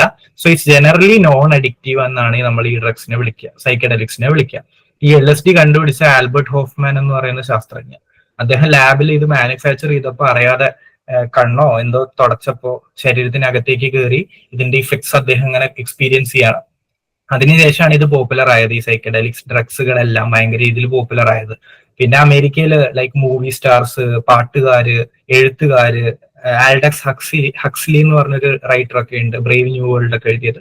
പുള്ളിക്കാരൻ എല്ലാം അങ്ങനെ ഒരുപാട് ബീറ്റിൽസ് പാട്ടുകാർ, അങ്ങനെ ഒരുപാട് പേര് ഇതിങ്ങനെ യൂസ് ചെയ്തുകൊണ്ടേയിരുന്നു. ഹിപ്പി കൾച്ചറൊക്കെ ഇല്ലേ അമേരിക്കയിൽ, അതായത് ഈ ജോലിയൊന്നും ഇല്ല പക്ഷെ എന്താ പറയാ നാടോടികളെ പോലെ നടക്കുന്ന ആൾക്കാർ, അവരൊക്കെ ഈ സൈക്കഡലിക്സ് യൂസ് ഭയങ്കരമായിട്ട് പ്രൊമോട്ട് ചെയ്തിരുന്നു. അങ്ങനെ അമേരിക്കയിൽ ബാൻ ചെയ്തൊരു ഡ്രഗ്സ് ആണ് ഈ സൈക്കഡലിക്സ് എന്ന് പറയുന്നത്. പിന്നെ മറ്റുള്ള രാജ്യങ്ങളിലും ഇങ്ങനെ മെല്ലെ മെല്ലെ ബാൻ ചെയ്തുകൊണ്ടിരുന്നു. ഓക്കെ, അപ്പോ ജനറലി സേഫ് ആണ്. ഇതേപോലത്തെ എന്താ പറയാ പോസിറ്റീവ് എക്സ്പീരിയൻസസ് ഒക്കെ ചിലത് കാണാറുണ്ട്. അതെന്താണെന്ന് ഞാൻ പറഞ്ഞുതരാം. ഇതിനെ ഹോപ്പ് എന്ന് വിളിക്കാനുള്ള കാരണം എന്താണെന്ന് ഞാൻ പറഞ്ഞുതരാം ലാസ്റ്റ് ആകുമ്പോഴേക്കും. പക്ഷെ എല്ലാ സമയത്തും പോസിറ്റീവ് അല്ല ഉണ്ടാവുക, നെഗറ്റീവ് ഉണ്ട്, അത് ഞാൻ പറഞ്ഞുതരാം. അപ്പൊ പോസിറ്റീവ് എക്സ്പീരിയൻസ്, ഇത്തരത്തിലുള്ള ഡ്രഗ്സ് നിങ്ങൾ യൂസ് ചെയ്താൽ നിങ്ങൾക്ക് എന്താണ് ഫീൽ ചെയ്യുക? സിനസ്തീസിയ എന്ന് പറഞ്ഞാൽ ഈ സെൻസസ് മിക്സ് ആവുന്നതിനെയാണ് സിനസ്തീസിയ എന്ന് പറയുന്നത്. ഇത് സാധാരണ മനുഷ്യർക്ക് അങ്ങനെ അനുഭവിക്കാൻ പറ്റില്ല. എന്തെങ്കിലും ഡിസോർഡർ ഉള്ള ആൾക്കാർക്ക് ചിലപ്പോൾ അത് എക്സ്പീരിയൻസ് ചെയ്യാൻ പറ്റും. സൈക്കഡലിക്സ് യൂസ് ചെയ്താൽ സിനസ്തീഷ്യ റിപ്പോർട്ട് ചെയ്യാറുണ്ട്. സിനസ്തീഷ്യയുടെ പ്രത്യേകത എന്താണെന്ന് വെച്ചാൽ, സോ നിങ്ങളൊരു കളർ കാണുകയാണ്, നിങ്ങൾ ആ കളർ കാണുമ്പോൾ നിങ്ങൾക്ക് ആ കളർ കാണാനേ പറ്റുന്നുള്ളൂ, അല്ലെ? പച്ച എന്നുള്ള കളർ കാണാനേ പറ്റുന്നുള്ളൂ. ഈ സിനസ്തീഷ്യ എക്സ്പീരിയൻസ് ചെയ്യുന്ന ആൾക്കാർക്ക് പച്ച ടേസ്റ്റ് ചെയ്യാനും പറ്റും. കളർ ഇപ്പൊ കാണുന്നുണ്ട്, ടേസ്റ്റ് ചെയ്യാനും പറ്റുന്നുണ്ട്. രണ്ട് സെൻസസ് മിക്സ് ആയി, അതിനെയാണ് സിനസ്തീഷ്യ എന്ന് പറയുന്നത്. ചോപ്പ് എന്നുള്ള കളർ കാണുമ്പോൾ കാണുന്നതിനോടൊപ്പം തന്നെ അവർ ആ കളർ രുചിക്കുകയും ചെയ്യും. അതെങ്ങനെയാണെന്ന് ചോദിച്ചാൽ എനിക്കറിയില്ല. ആ ഒരു എക്സ്പീരിയൻസിലേക്ക് ഈ സൈക്കഡലിക്സ് കൊണ്ടുവന്നുണ്ട് സിനസ്തീഷ്യ. അതേപോലെ പാട്ട് കേൾക്കുമ്പോൾ ചിലപ്പോൾ പാട്ടിനൊരു സ്വാദം ഉണ്ടായിരിക്കും, അല്ലെങ്കിൽ പാട്ടിനൊരു ഗന്ധം ഉണ്ടായിരിക്കും, സ്മെല്ല് ഉണ്ടായിരിക്കും. വീണ്ടും രണ്ട് സെൻസസ് മിക്സ് ആവുന്നുണ്ട്. അത്തരത്തിലുള്ള എക്സ്പീരിയൻസസ് റിപ്പോർട്ട് ചെയ്തിട്ടുണ്ട്. ടോക്കിംഗ് വിത്ത് ഗോഡ്സ്, ആൻസസ്റ്റേഴ്സ്, ഇതൊക്കെ ഞാൻ പറഞ്ഞ പോലെ തന്നെ ചില ആൾക്കാരൊക്കെ ഈ ലൈഫ് ചേഞ്ചിങ് എക്സ്പീരിയൻസ് ഒക്കെ അവർക്ക് ഉണ്ടായിട്ടുണ്ട്. അവർക്ക് ഈ ദൈവമായിട്ട് സംസാരിക്കാൻ പറ്റി, അവരുടെ പൂർവികരായിട്ട് സംസാരിക്കാൻ പറ്റി എന്നൊക്കെ എക്സ്പീരിയൻസസ് റിപ്പോർട്ട് ചെയ്യാറുണ്ട്. ഈ സൈക്കഡലിക്സ് യൂസ് തന്നെ ഹിസ്റ്ററി നോക്കുകയാണെങ്കിൽ ഈ ആമസോൺ കാടുകളിലൊക്കെ ഈ ട്രൈബുകളിലുള്ള ആൾക്കാരൊക്കെയാണ് ഇത് യൂസ് ചെയ്യുക. അവരുടെ ഒരു ഇനീഷ്യേഷൻ പ്രോസസ്സാണ്. അതായത് കുട്ടികൾക്കൊക്കെ ഇവര് സൈക്കഡലിക്സ് കൊടുക്കും. അപ്പൊ ഇത് കഴിച്ച കുട്ടികൾക്ക് അവരുടെ വനദേവതയായിട്ട് സംസാരിക്കാനൊക്കെ പറ്റും. അതിനുശേഷം അവരൊരു അഡൾട്ടായിട്ട് മാറും എന്നുള്ള വിശ്വാസത്തിൽ ഇത് ആചരിക്കുന്ന ട്രൈബ്സുകളൊക്കെ ഉണ്ട്. അയഹുവാസ്ക എന്നൊക്കെ വിളിക്കുക കോമ്പൗണ്ടിനെ. അപ്പൊ അത്തരത്തില് ഇത് യൂസ് ചെയ്തിരുന്ന ആൾക്കാരൊക്കെ ഉണ്ടായിരുന്നു. അപ്പൊ ഇങ്ങനത്തെ എക്സ്പീരിയൻസസ് ഇതിനെ റിപ്പോർട്ട് ചെയ്യാറുണ്ട്. ആൾട്ടേർഡ് പെർസെപ്ഷൻ, ഈ എന്താ പറയാ, അതായത് നിങ്ങൾക്ക് സൂം ചെയ്തിട്ടൊക്കെ കാണാൻ പറ്റും. ചില ആൾക്കാർ ഇപ്പൊ ഒരു ചെയറിലാണ് നോക്കുന്നതെങ്കിൽ ആ ചെയറിന്റെ ഒരു ആറ്റം വരെ കാണാൻ പറ്റുന്ന ആൾക്കാരുണ്ട് എന്നൊക്കെ പറയാറുണ്ട്. അതായത് ടെക്സ്റ്റേഴ്സ് ഒക്കെ സൂം ചെയ്തിട്ട് കാണാൻ പറ്റുക, ഭയങ്കര രീതിയിൽ പെർസെപ്ഷൻ മാറുക, ഷേപ്പുകൾ മാറുക, ഡിസ്റ്റോർട്ടഡ് ആയിട്ടുള്ള ഫീല്, അതായത് ചെയറൊക്കെ ഇങ്ങനെ ഒഴുകി നടക്കുന്ന പോലത്തെ തോന്നലുകളൊക്കെ വേണമെങ്കിൽ ഉണ്ടായേക്കാം. വൺനെസ് വിത്ത് യൂണിവേഴ്സ്, ഈ ഒരു എക്സ്പീരിയൻസും കുറെ ആൾക്കാർ റിപ്പോർട്ട് ചെയ്യാറുണ്ട്. ലൈക്ക് എന്താ പറയാ, ഞാനും നിങ്ങളും ഒന്നും സെപ്പറേറ്റ് അല്ല, എല്ലാം ഒന്നാണെന്നുള്ളൊരു ഫീലിംഗ് ഇല്ലേ സ്പിരിച്വാലിറ്റിയിലൊക്കെ പറയുന്നത്, ആ ഒരു ഫീലിംഗിലേക്ക് എത്തിയ ഒരവസ്ഥ ചില ആൾക്കാർ റിപ്പോർട്ട് ചെയ്യാറുണ്ട്. പിന്നെ യൂഫോറിയ, ഒരു സന്തോഷം, സമാധാനം, പ്ലഷർ, അത്തരത്തിലുള്ള കാര്യങ്ങൾ റിപ്പോർട്ട് ചെയ്യാറുണ്ട്. ഓക്കെ, അപ്പൊ ഇതൊക്കെയാണ് പോസിറ്റീവ് ആയിട്ടുള്ള എക്സ്പീരിയൻസസ് ഈ സൈക്കഡലിക്സ് യൂസ് ചെയ്യുന്ന ആൾക്കാരിൽ കണ്ടുവരാറുള്ളത്. ഇനി നെഗറ്റീവ് ആയിട്ടുള്ള എക്സ്പീരിയൻസസ് എന്തൊക്കെയാണെന്ന് നോക്കിക്കോ. ചില ആൾക്കാർ ഇതിന്റെ നേരെ ഓപ്പോസിറ്റ്, ദൈവത്തെ കാണുന്നതിന് പകരം ഡീമൺസിനെ കാണും, പ്രേതങ്ങളെയും പിശാചുക്കളെയും ഭൂതങ്ങളെയും കാണും, അവരുമായിട്ട് സംസാരിക്കും. അപ്പൊ ഭയങ്കര രീതിയിൽ ആങ്സൈറ്റി അറ്റാക്ക്, പാനിക് അറ്റാക്ക് ഒക്കെ ഇത്തരത്തിലുള്ള ആൾക്കാർക്ക് ഈ ഡ്രഗ്സ് യൂസ് ചെയ്യുമ്പോൾ വരാൻ സാധിക്കും. ചില ആൾക്കാർക്ക് പോസിറ്റീവ് എക്സ്പീരിയൻസസിന് പകരം നെഗറ്റീവ് എക്സ്പീരിയൻസ് വരും. ഭയങ്കര രീതിയിൽ ഡിപ്രസീവ് ആയിട്ടുള്ള ചിന്തകൾ വരും, ഭയങ്കര രീതിയിൽ ആങ്സൈറ്റി ഉണ്ടാക്കുന്ന ചിന്തകൾ വരും. ആ രീതിയിലുള്ള എക്സ്പീരിയൻസസ് റിപ്പോർട്ട് ചെയ്തിട്ടുണ്ട്. അപ്പൊ ഇത്തരത്തിലുള്ള ചിന്തകളൊക്കെ വരുന്ന ആൾക്കാർക്ക് സ്യൂസൈഡൽ ടെൻഡൻസീസ് കൂടാൻ സാധ്യതയുണ്ട്. ഈ സൈക്കഡലിക്സ് യൂസ് ചെയ്യുമ്പോൾ നെഗറ്റീവ് ഇമോഷൻസ് വരുന്നത് കാരണം അവർ സ്യൂസൈഡൽ ടെൻഡൻസീസ് കൂടുതൽ കാണിക്കാനുള്ള സാധ്യതയും കണ്ടുവരുന്നുണ്ട്. അപ്പൊ ഇതൊക്കെയാണ് ഇതിന്റെ നെഗറ്റീവ് ആയിട്ടുള്ള വശങ്ങൾ എന്ന് പറയുന്നത്. ഇനി ഇതിനെ ഹോപ്പ് എന്ന് വിളിക്കാൻ കാരണം, ഇതൊരു വെൽ ട്രെയിൻഡ് പ്രൊഫഷണലിന്റെ കൂടെ യൂസ് ചെയ്യുകയാണെങ്കിൽ ഇത് ഒരു പല മെഡിക്കൽ ഡിസീസസിനുള്ള ഒരു ട്രീറ്റ്മെന്റ് ആണ്, സൈക്കോളജിക്കൽ ഡിസോർഡേഴ്സിനുള്ള ഒരു ട്രീറ്റ്മെന്റ് ആണ്. ഈ ജോൺ ഹോപ്കിൻസ് യൂണിവേഴ്സിറ്റിക്കൊക്കെ ഇതിനു വേണ്ടിയിട്ട് ഒരു ഡിപ്പാർട്ട്മെന്റ് തന്നെ ഉണ്ട്. അവിടെ ആ കാനഡയിലോ അല്ലെങ്കിൽ ലൈക്ക് അമേരിക്കയിലൊക്കെയാണ് നിങ്ങൾ ജീവിക്കുന്നതെങ്കിൽ നിങ്ങൾക്ക് ഇതിനു വേണ്ടിയിട്ട് വോളണ്ടിയർ ചെയ്യാം. അവർ സൈക്കഡലിക്സ് യൂസ് ചെയ്തിട്ട് നിങ്ങളുടെ വല്ല അസുഖങ്ങളോ ആങ്സൈറ്റിയോ ഡിപ്രഷനോ ഒക്കെ മാറ്റാൻ വേണ്ടിയിട്ട് ശ്രമിക്കും. ഓക്കെ, അപ്പോൾ ഈ ഡിപ്രഷൻ, ആങ്സൈറ്റി, PTSD ഒക്കെ ഉള്ള ആൾക്കാർക്ക് 1-2 സൈക്കഡലിക്സ് എപ്പിസോഡുകളിലൂടെ, ഈ സൈക്കഡലിക്സ് യൂസ് ചെയ്യുന്നതിലൂടെ ഇതേപോലത്തെ എക്സ്പീരിയൻസസ് ഒക്കെ ഉണ്ടായിട്ട് ഇവരുടെ ഈ രോഗം പൂർണ്ണ രീതിയിൽ ഇല്ലാതായി പോവുക, വളരെ രീതിയിൽ കുറഞ്ഞു പോകുന്നതായിട്ടുള്ള റിസർച്ചസ് ഒക്കെ ഇപ്പോൾ വരുന്നുണ്ട്. അതുകൊണ്ടാണ് ഞാൻ ഇതിന് ഹോപ്പ് എന്ന് വിളിച്ചത്. അത്തരത്തിലുള്ള കാര്യങ്ങളെ സൈക്കഡലിക് അസിസ്റ്റഡ് തെറാപ്പീസ് എന്ന് വിളിക്കും. സൈക്കഡലിക്സ് യൂസ് ചെയ്തിട്ടുള്ള തെറാപ്പി, സൈക്കഡലിക്സ് കൊടുത്തിട്ട് സൈക്കോളജിസ്റ്റ് ആയിട്ട് തെറാപ്പി ചെയ്യാം. ഓക്കെ, അത്തരത്തിലുള്ള എക്സ്പീരിയൻസസ് ഒക്കെ പല മരുന്നുകളെക്കാളും ഈ കൺവെൻഷണൽ ആയിട്ടുള്ള പല തെറാപ്പികളെക്കാളും യൂസ്ഫുൾ ആണ് എന്ന് കണ്ടെത്തിയിട്ടുണ്ട്. അപ്പൊ റിസർച്ചസ് ഒക്കെ ഇപ്പൊ നടന്നു വരികയാണ്. എന്റെ ഓർമ്മ ശരിയാണെങ്കിൽ മറ്റേ US ഗവൺമെന്റ്, അമേരിക്കയിലാണല്ലോ ഇതൊക്കെ നടക്കുന്നത്, നമ്മുടെ അവിടെ ഒന്നും വരില്ല. US ഗവൺമെന്റ് ഒക്കെ അതിന്റെ ടെസ്റ്റിങ്ങിനുള്ള അനുമതിയൊക്കെ കൊടുത്തിട്ടുണ്ട്. പക്ഷെ അത് പാസ്സായിട്ടില്ല. പാസ്സാകുമ്പോൾ ഒരു പ്രശ്നം എന്താണെന്ന് വെച്ചാൽ ജനറൽ പബ്ലിക് എല്ലാവരും ഇത് യൂസ് ചെയ്യുമ്പോൾ ആരുടെയും നിയന്ത്രണത്തിലില്ലാതെ യൂസ് ചെയ്യുമ്പോൾ ഇതേപോലത്തെ അപകടങ്ങളും ഉണ്ട്. ഓക്കെ, ഒരു വെൽ ട്രെയിൻഡ് പ്രൊഫഷണലിന്റെ കീഴിൽ തന്നെ ഇത്തരത്തിലുള്ള തെറാപ്പീസ് അറ്റംപ്റ്റ് ചെയ്യണം.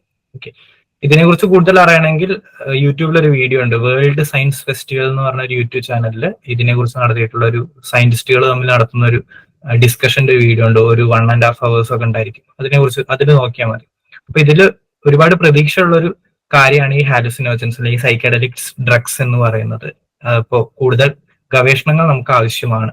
ഓക്കെ, ആ രീതിയിലും കൂടി മനസ്സിലാക്കി വെക്കുക. ഇനി എന്തെങ്കിലും ഡൗട്ട് ഉണ്ടെങ്കിൽ ചോദിച്ചോളൂ. സിനസ്തേഷ്യ എന്ന് പറഞ്ഞാൽ 2 സെൻസസ് മിക്സ് ആവുക. കളർ കാണല്ലേ സാധാരണ ആൾക്കാർ ചെയ്യുക. അപ്പൊ ഈ സിനസ്തേഷ്യ എക്സ്പീരിയൻസ് ചെയ്യുന്ന ആൾക്കാർക്ക് കളർ കാണുന്നതിനോടൊപ്പം തന്നെ കളർ രുചിക്കാൻ പറ്റും.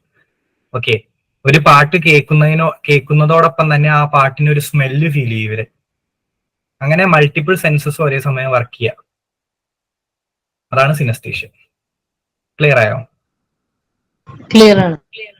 അതേപോലെ പാട്ട് ടച്ച് ചെയ്യുന്ന പോലെ തോന്നും. ഓരോ പാട്ട് കേൾക്കുമ്പോഴും ശരീരത്തിൽ ഇങ്ങനെ ടച്ച് ചെയ്യുന്ന പോലെ ഫീൽ ചെയ്യുക. അതാണ് സിനസ്തേഷ്യ എക്സ്പീരിയൻസ്.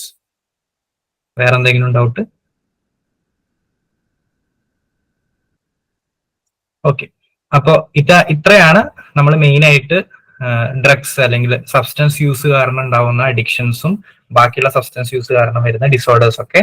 ഇത് കൂടാതെ നമ്മൾ ഇതുവരെ പഠിച്ച ഡിപ്രഷൻ, ആങ്സൈറ്റിയും മേനിയയും ബൈപ്പോളാർ ഡിസോർഡറും സ്കിസോഫ്രീനിയും ഒക്കെ വരാം സബ്സ്റ്റൻസ് യൂസ് ചെയ്യുന്നത് കാരണം. അപ്പൊ നമ്മൾ substance induced depression, substance induced schizophrenia അങ്ങനെ പേര് മാറ്റുന്നേ ഉള്ളൂ. ഈ രോഗങ്ങളൊക്കെയും വരാം സബ്സ്റ്റൻസ് യൂസ് ചെയ്യുന്നത് കാരണം. ഈ അഡിക്ഷൻ മാത്രമല്ല, ബാക്കിയുള്ള ഡിസോർഡേഴ്സും വരാനുള്ള സാധ്യത ഉണ്ട് എന്നുള്ളതും കൂടി ജസ്റ്റ് ഒന്ന് മനസ്സിലാക്കി വെക്കാം. ഓക്കെ, അപ്പൊ ആ ഡിസോർഡേഴ്സ് കഴിഞ്ഞ സ്ഥിതിക്ക് നമുക്ക് അടുത്ത ഡിസോർഡേഴ്സിലേക്ക് കടക്കാം. വീണ്ടും കുറച്ചും കൂടി ഇൻട്രസ്റ്റിംഗ് ആയിട്ടുള്ള ഡിസോർഡേഴ്സ് ആണ് ഡിസോസിയേറ്റീവ് ഡിസോർഡേഴ്സ് എന്ന് പറയുന്നത്. നമ്മുടെ മണിച്ചിത്രത്താഴില് ശോഭനയ്ക്ക് വരുന്ന സാധനം, അതിനെയാണ് ഈ dissociative disorders. Dissociation, sense of self നഷ്ടപ്പെടുക, വ്യക്തിത്വം നഷ്ടപ്പെടുന്നതാണ് ഈ ഇത്തരത്തിലുള്ള രോഗങ്ങളുടെ പ്രധാന സിംറ്റം എന്ന് പറയുന്നത്. Loss of sense of self is the primary characteristics. അതായത് ഇപ്പൊ എനിക്ക് ഞാൻ എന്താണെന്നുള്ളൊരു ചിന്ത ഉണ്ട്, ഞാൻ എന്താണെന്നുള്ളൊരു ബോധമുണ്ട്. ആ ബോധം കംപ്ലീറ്റ്ലി നഷ്ടപ്പെട്ടിട്ട് അത് വേറൊരാളോ വേറൊരു ചിന്തയോ വേറൊരു പ്രവൃത്തിയൊക്കെ ആയിട്ട് മാറും. ശോഭനയ്ക്ക് നാഗവല്ലിയായോ അതുപോലെ.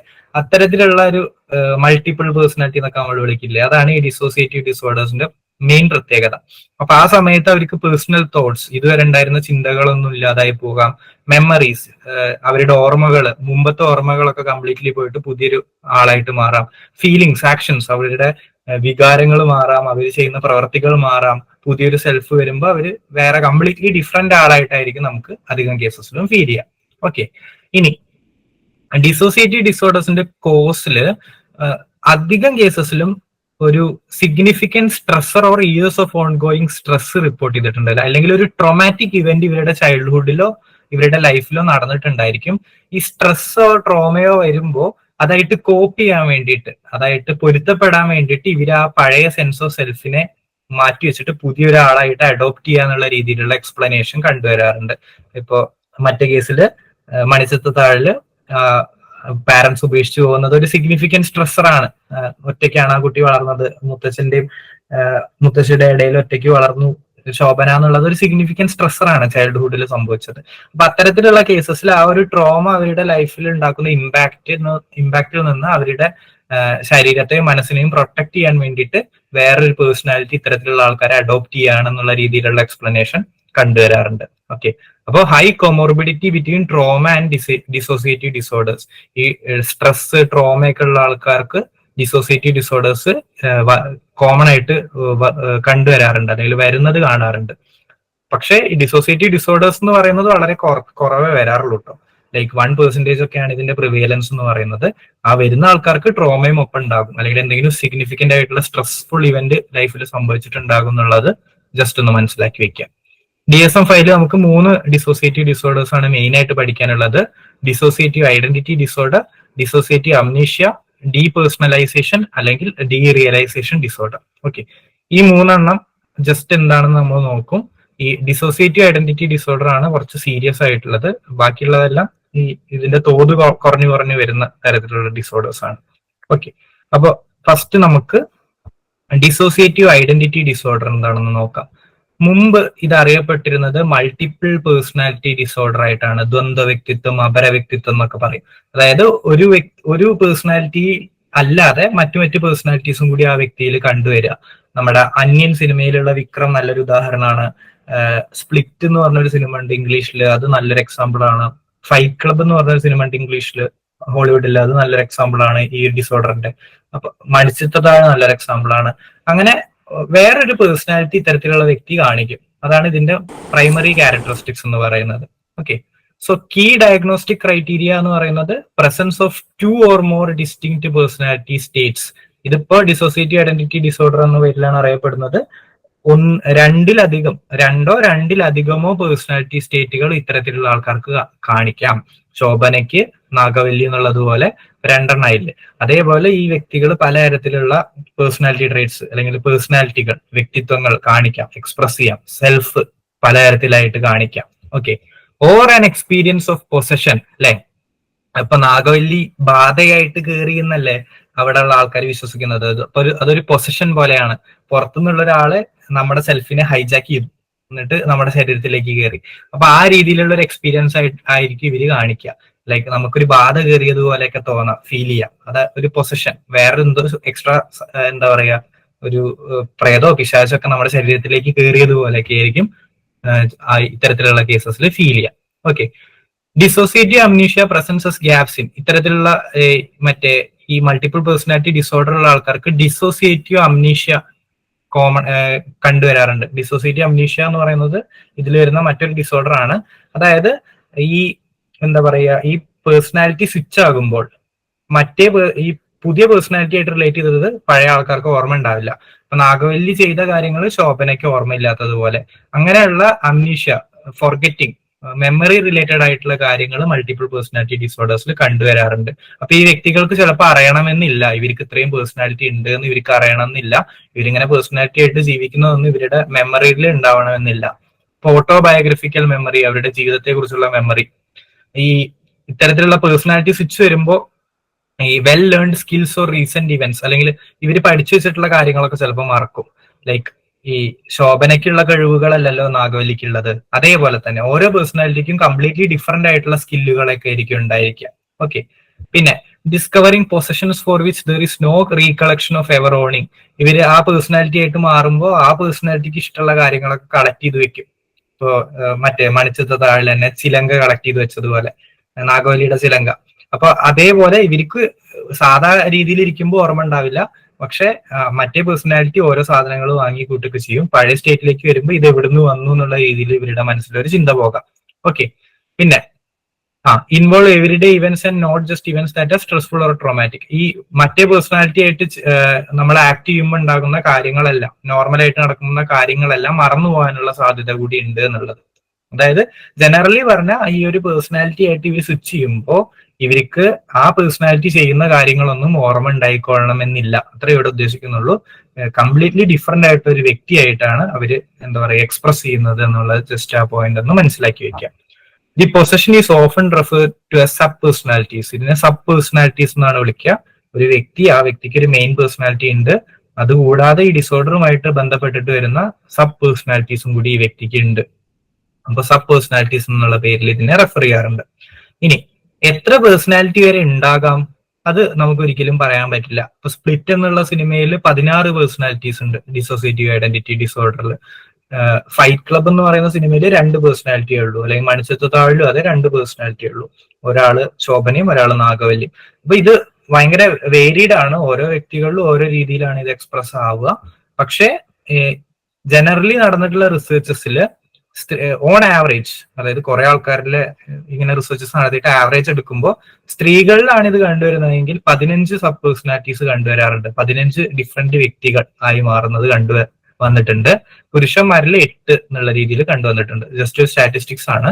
അപ്പോൾ ഇത് ലൈക്ക് 2-ന്ന് 15, അതിന്റെ ഇടയിൽ എവിടെ വേണമെങ്കിലും വരാം. ഓക്കെ, നമുക്ക് അങ്ങനെ കൃത്യമായിട്ട് ഇത്രേ വരുള്ളൂ എന്നൊന്നും പറയാൻ പറ്റില്ല. ഓക്കെ, ഇനി ഇതെങ്ങനെയാണ് മാറ്റുക?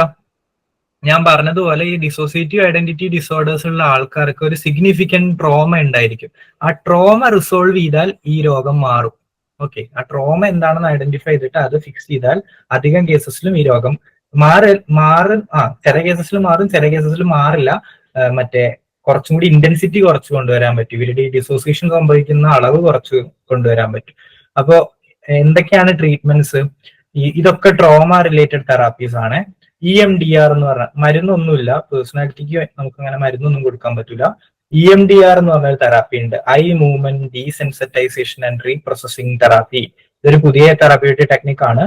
അതായത് തെറാപ്പിസ്റ്റ് വിരൽ ഇങ്ങനെ നീക്കും, ഇവരുടെ കണ്ണിന്റെ മുന്നിൽ വിരൽ വെച്ചിട്ട് പെട്ടെന്ന് ലെഫ്റ്റ് ടു റൈറ്റ് വിരൽ ഇങ്ങനെ നീക്കും. എന്നിട്ട് ഇവരോട് ആ വിരലിനെ ഫോളോ ചെയ്യാൻ പറ്റും. ഒരുമാതിരി ഹിപ്നോട്ടൈസേഷൻ പോലെ തന്നെ ആ വിരലിനെ ഇങ്ങനെ ഫോളോ ചെയ്യാൻ പറ്റും.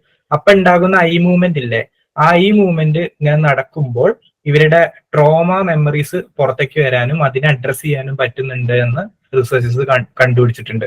എന്തുകൊണ്ടാണ് അങ്ങനെ സംഭവിക്കുന്നത് അറിയില്ല. പക്ഷെ ഈ ഐ മൂവ്മെന്റ് റാപ്പിഡ് ആയിട്ട് ഇങ്ങനെ നടക്കുമ്പോൾ ട്രോമയൊക്കെ പുറത്തേക്ക് വരാനുള്ള ചാൻസ് ഉണ്ട് എന്നുള്ളൊരു തിയറിയുടെ അടിസ്ഥാനത്തിലാണ് ഈ തെറാപ്പി കൊടുക്കുന്നത്. അങ്ങനെയാണ് റിസർച്ചസിൽ കണ്ടുവരുന്നത്. അതിന്റെ എക്സാക്ട് കാരണം എന്താണെന്ന് നമുക്കറിയില്ല.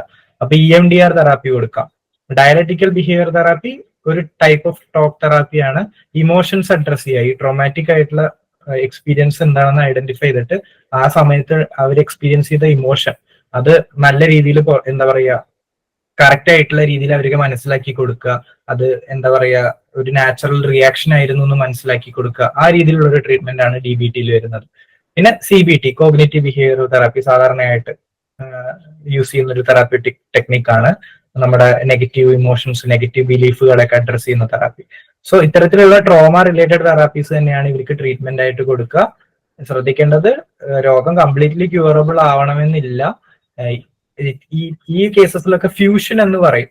ഇപ്പൊ എന്റെ മനസ്സിൽ 2 ചിന്തകൾ വന്നു എന്ന് വിചാരിക്കുക, ഞാനത് ചെയ്യണം, ഞാനത് ചെയ്യണ്ടെന്നോ 2 ചിന്തകൾ വന്നു. ഇത് രണ്ടും എന്റെ ചിന്തയാണെന്നുള്ള ഒരു ബോധം എനിക്കുണ്ട്. ആ ഒരു ബോധം ഇവർക്കില്ല. ഇവർക്ക് കംപ്ലീറ്റ്ലി ഡിഫറെന്റ് വ്യക്തിയായിട്ട് മാറുകയാണല്ലോ ചെയ്യുന്നത്.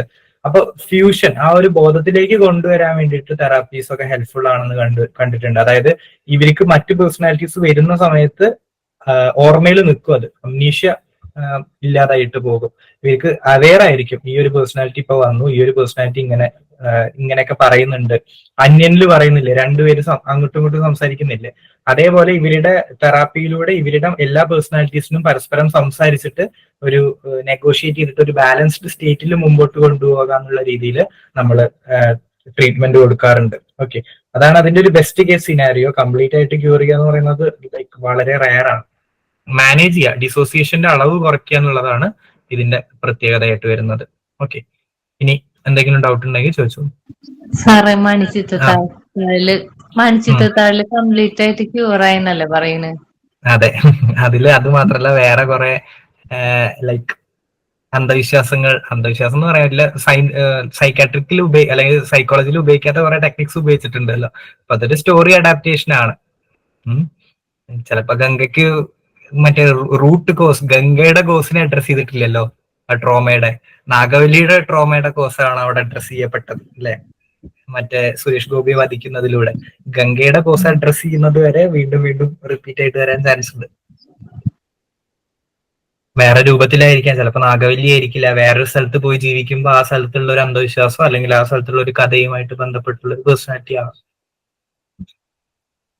ഓക്കെ,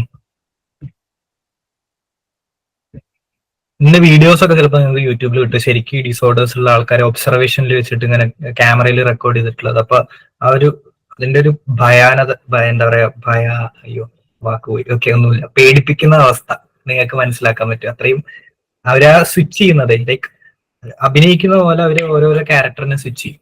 അത് നിങ്ങൾക്ക് കാണാൻ പറ്റും. ഓക്കെ, വേറെ എന്തെങ്കിലും ഡൗട്ട്? ഇല്ല.